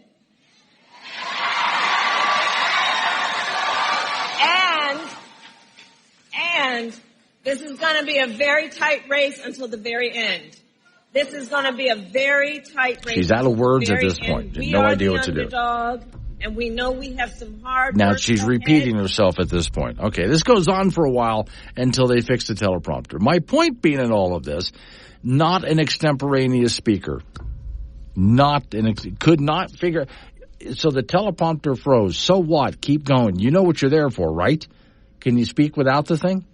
Now, to be fair, and some of you have heard me say this before, I've oftentimes listened to Trump speak, and I have a hard time listening to him because he just kind of rambles in all sorts of different directions, and I really don't know how to keep up with him. You know, it's a train of thought thing, and he just kind of goes in all sorts of different directions. So, Chet and Yoder, Tampa is the target. Oh, I don't even want to think about the gridlock. Yeah, I-4, if you know the area, is bad. I-80, John, Glenn, the problem with the just online is when power and service is out, like in North Carolina. Yeah, that's true. But still, you can't, if you're talking about news, you can't deliver newspapers when everything is down either, because they can't even print the newspaper, much less deliver it. So online can be better. At least you can get satellite communication when that's available. Micah is on the phone. Hello, Micah. Good morning. Yes. This whole thing about the aid going to Asheville and everything, as you know, I also listen to Glenn Beck, and I am just appalled at the media, again, really announcing, you know, that Dolly Parton has thrown a whole bunch of money and stuff and everything, but, you know, they are not giving credit to Glenn Beck in person, right. You know, flies in an airplane with a helicopter with actual supplies, yeah. Not money, but the actual things that the people need yesterday. Mm-hmm. And now Elon Musk is going in, setting up generators, you know, trying to... Let's give credit every single time there's a disaster like this. Let's give credit to companies like Walmart who show up with a whole convoy of stuff.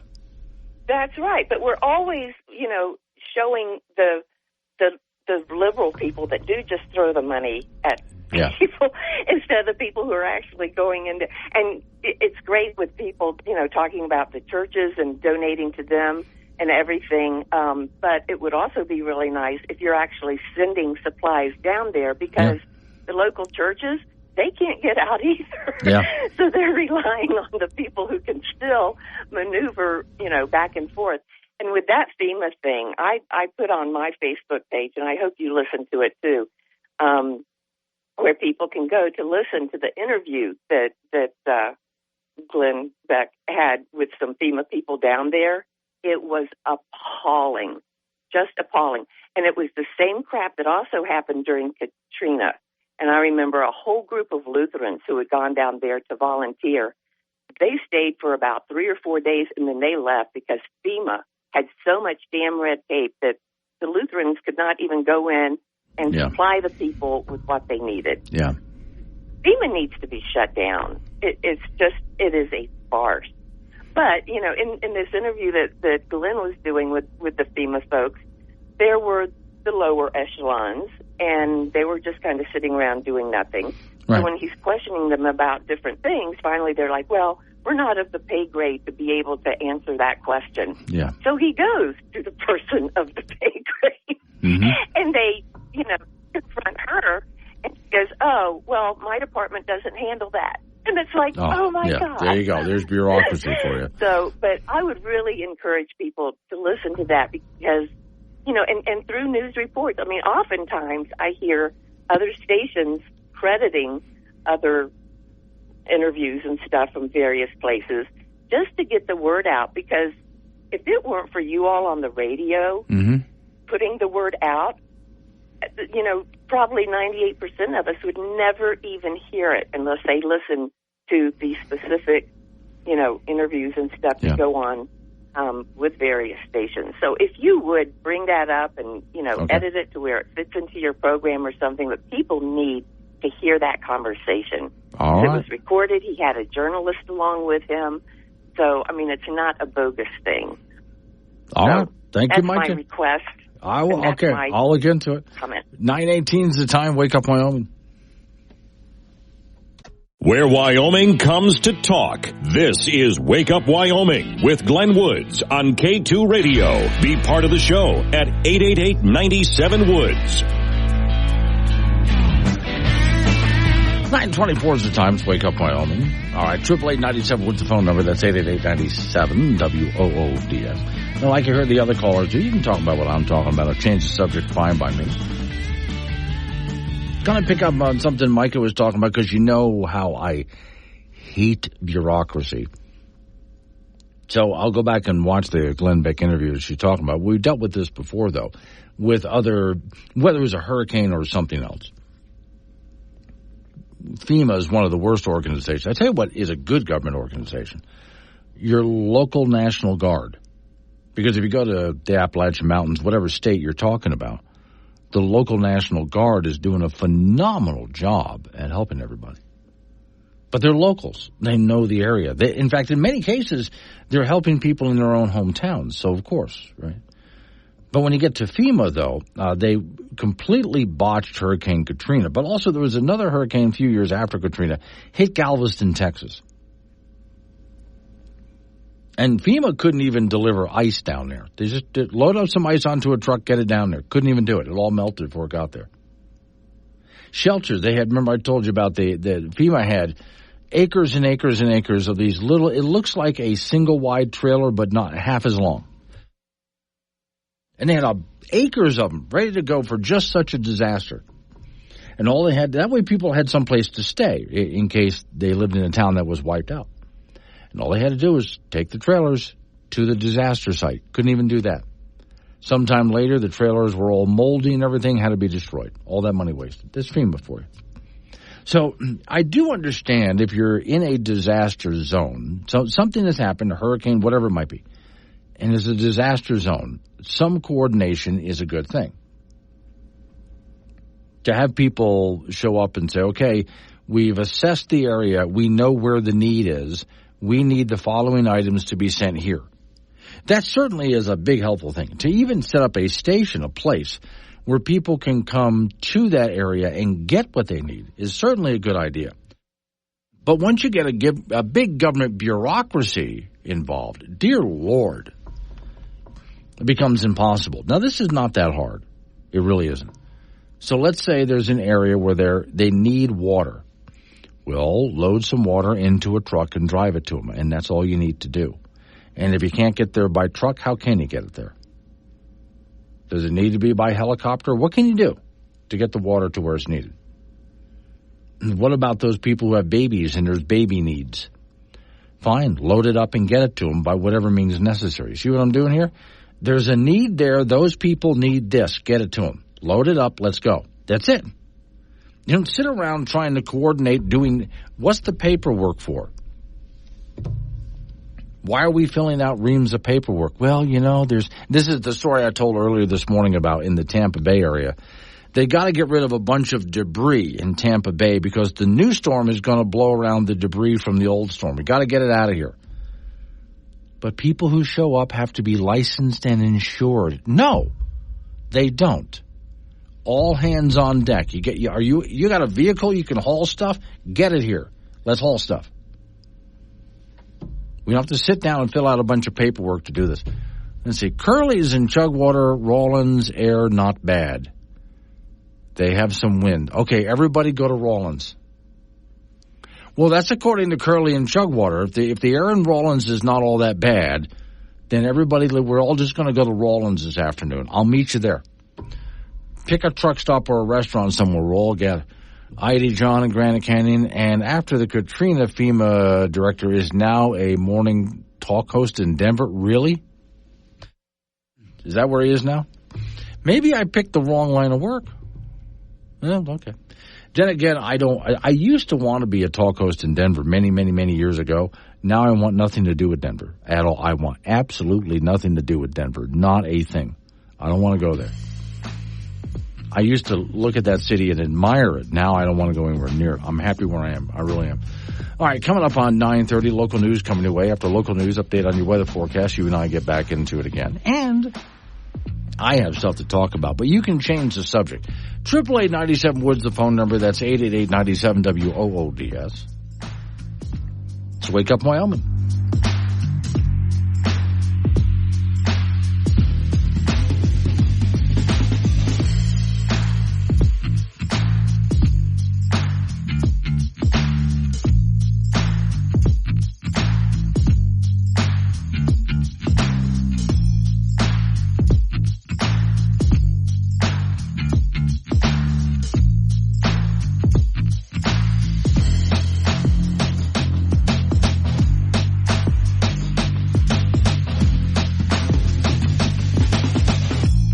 Wake Up Wyoming with Glenn Woods on K2 Radio. Got something to say? Chat him on the Wake Up Wyoming mobile app or call 888-97-WOODS.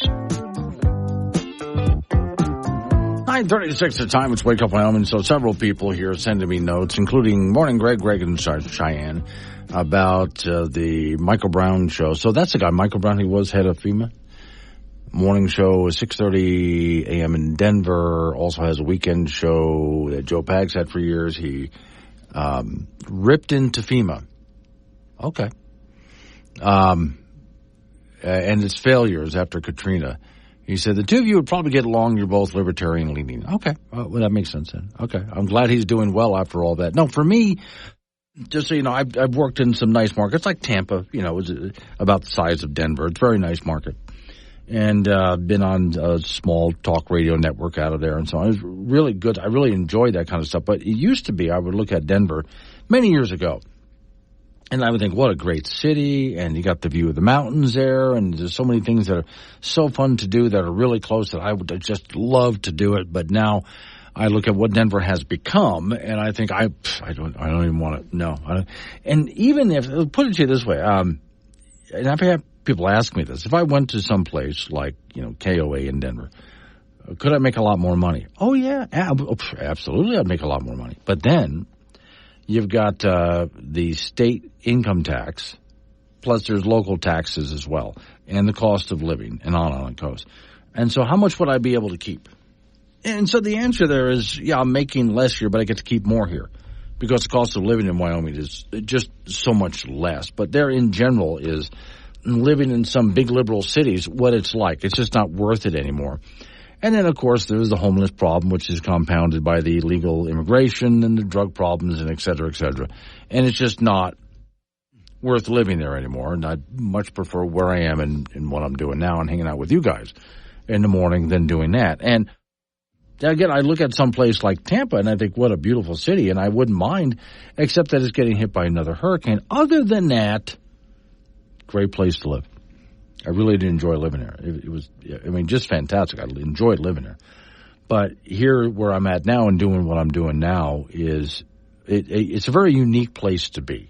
I'm very happy to be here. Now, real quick, back to those people who, and I'm chatting with quite a few people over the Wake Up Wyoming app about who does a better job at taking care of needs. In fact, let me scroll down here. Since I had mentioned local National Guard. So Big Red is over in Hawk Springs, and he says, Wyoming National Guard C-130s, day after we trained for airdrop called CDS, we dropped water. Tell me why we can't actually drop supplies to where people are needed. Yeah, well, and this is what I mean by when any kind of natural disaster hits, and it's going to happen. It's a lot of work, I know, but we can get supplies to people in need quickly with today's technology. What gets in the way is the bureaucracy. In fact, I have a story up this morning on the Wake Up Wyoming site, which you might enjoy if you haven't heard about it yet. And I know Miss Mary alerts these out if you have the app during the course of the day. Headline is, Community Supports Heroes Fighting Wyoming Elk Fire. And it's those people up in the northern part of Wyoming, northern part of the Bighorn Mountains, those folks up there having to deal with the elk fire. And there's one gentleman who gets interviewed by a Montana reporter. I have the video for that. It's a good interview. And he talks about growing up in that area, and now he's watching it on fire. And it's getting real close to the community at times. But there's these firefighters, and many of whom have never been to Wyoming before, that are up there battling. And so the locals are not just helping each other out any way they can, but the locals are gathering any supplies they can by any means necessary and getting it to the firefighters so those guys are as comfortable as can be and are not in need for anything, including good place to sleep, good food, name it. What do you need? Plus probably even some stuff beyond their needs, just because what do you do when you got firefighters who are literally risking their lives to try to save the community like Dayton that's up there? What do you do?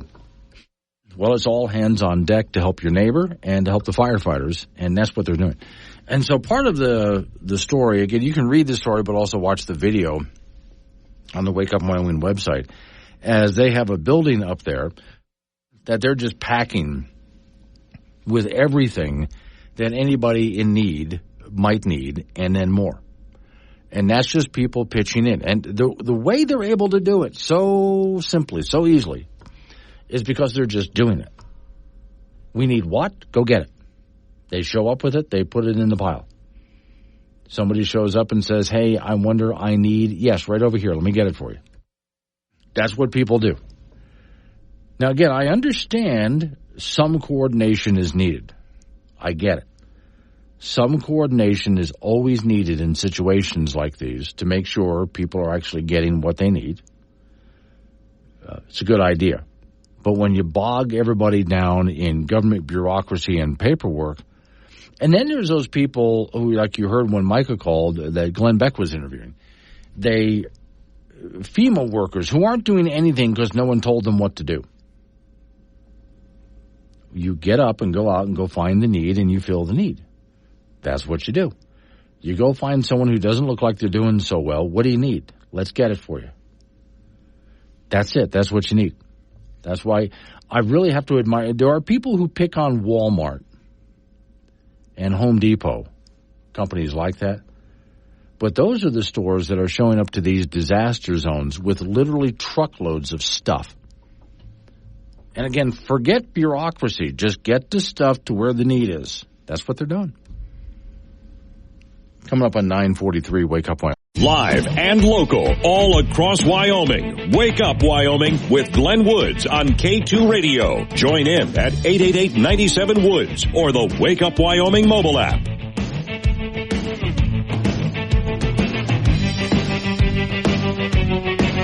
9:48 to time. Wake Up Wyoming. All three go to the icebox. Frank Gambino waiting by. Frank, sometimes I think a mystery is best left a mystery. Well, after a while, the curiosity, gets to people. So, say, hey, what is the deal with this? Yeah, what? And enough is enough. Just what is the deal? But okay, here's what I mean. I'll give you two examples. Do you ever watch the movie Pulp Fiction? Yes, I have. Okay, in the movie, every so often they open up this briefcase, and there's some kind of a yellow glow, and everybody goes, "Oh wow!" But you never get to see what's in a briefcase. Yeah. Right? So, someone online got a picture of what's inside the briefcase. And it's a battery pack and a switch that goes up when the briefcase is open, and a yellow light bulb. That's it. And I didn't need to know that. No. Is it just a movie thing or a plot thing? Yeah, that's right. I need it. What was interesting is everybody wants to know, so what's in the briefcase? Nothing. Well, you're not supposed to know. That's the fun of the movie. Okay, Now, another one, a really good book, but also an even better movie, which is rare because usually the book's better than the movie. Yeah. But it's... let's see, Midnight in the Garden of Good and Evil. That I have not seen or heard. Now, that is about Savannah, Georgia, and it's a true story. So as you watch it, you might think, this can't be real. People aren't this crazy. Oh, no, it's all real. Now, in the story, there's a guy who's an art collector. He's an art and antique collector. As rich people start to go broke, he buys up their stuff and resells it. That's how he got rich. And he's showing someone a painting. And he says, now, the painting's really good, But pick up that black light, and the guy that he's talking to is an art expert, and he shines the black light across and says, it's an overpaint. There's another painting under there. Uh-huh. Do you ever want to take an X-ray to find out what the other painting is? And the art collector turns and says, no, I rather like not knowing. Okay. You'd rather not. Yeah, I would rather. He enjoys not knowing. The curiosity of looking at the painting and knowing that something else is under there, but he's not going to let he's not going to let himself find out. You wait. Curiosity killed the cat. At some point he's not going to be able to handle it, and he's going to do it. Yeah, exactly. Yeah, okay. Probably when he realizes he's got like 6 months to live. Oh, then he's going to do it. Yeah. Then go what ahead has he got and to do lose? it there. Yeah. He'd be like, "Wow, that was like $1 million painting underneath there. What was I thinking? Really, this could have cured the disease I'm dying of, for God's sakes." Yes. NFL from yesterday, the Denver Broncos showing some traction with 3 wins and 2 losses. They beat the Las Vegas Raiders 34-19. Patrick Surtain on defense with 2 interceptions for the Broncos, won a 100-yard return for a touchdown. This was after the Broncos were trailing 10-0. And then the Denver team, they just reeled off 34 straight points. Their quarterback, Bo Nix, 19 of 27 with 2 touchdown passes, no picks, threw for 206 yards. And the Broncos will host the Los Angeles Chargers coming up on Sunday. In 4A high school football from over the weekend, Sheridan, the number 1 rated team in our Wild Preps poll in 4A, has won 37 in a row. They defeated Cheyenne Central 41-0, so the Bronx are 6-0 and Central drops to 1-5. The Trona with a 41-15 win over Laramie and Casper on Friday. NC is 33-3 on the year, and Laramie is 1-5. Cheyenne East improved to 5-1 as they rally from 20-7 down in the first quarter to edge Kelly Walsh 29-20. So KW is 3-3 on the year. Thunder Basin is 2-4 after a 45-20 win over Rock Springs. So Rock Springs drops to 3-3. And Campbell County at 6-0. They had that forfeit game over Cheyenne South. So Cheyenne South is winless on the year. In 2A, Burns in overtime over Wheatland 15-6. In 9-man, Pine Bluffs over Lusk 51-15. In 6-man, Midwest over Hewlett on Saturday, 94-93. That's the most combined points in a Wyoming high school football game ever. Quincy Paris had 6 touchdowns for Midwest in that game. High school volleyball from Friday, Kelly Walsh defeated Star Valley. Jackson over Natrona in 5 sets. Cheyenne East over Cheyenne South in 4 sets. And Midwest beat Hewlett in 4 sets. And on Saturday, Star Valley over Natrona in 5 sets. Kelly Walsh beat Jackson in 3. And Upton over Midwest in 3. In baseball, in the National League playoffs from yesterday, San Diego over the Los Angeles Dodgers 10-4. So that best of 5 series is now even at 1 game apiece. Philadelphia scored a run in the bottom of the 9th in a wild game to beat the New York Mets 7-6. So that series is even at a game apiece. In the American League later on today and tonight, Detroit will be at Cleveland, with Cleveland leading 1 game to none, and Kansas City will be in New York to meet the Yankees, and the Yankees are leading that series 1 game to none. That's it in sports. Okay, so you've got another busy week. It's all, yeah. We're going all the way. Hold on, I can even tell you. Okay. November the 9th. Right. And the 9th and the 10th, or the 8th and 9th, or whatever it is, that's state high school football. And that will mark the end of the fall season. Right. So we're just running until we run out of gas. Okay. But we'll always have more. Yes. But, you dig deeper. Yes, you just okay, that means Frank will be on the road a lot. Yeah. Okay, so we will need reports about quality of hotels and restaurants. Indeed. Okay. Indeed. I'll quiz you on that every time. Okay. All right, thank you, Frank. Coming up on he's all over the state, might as well quiz him.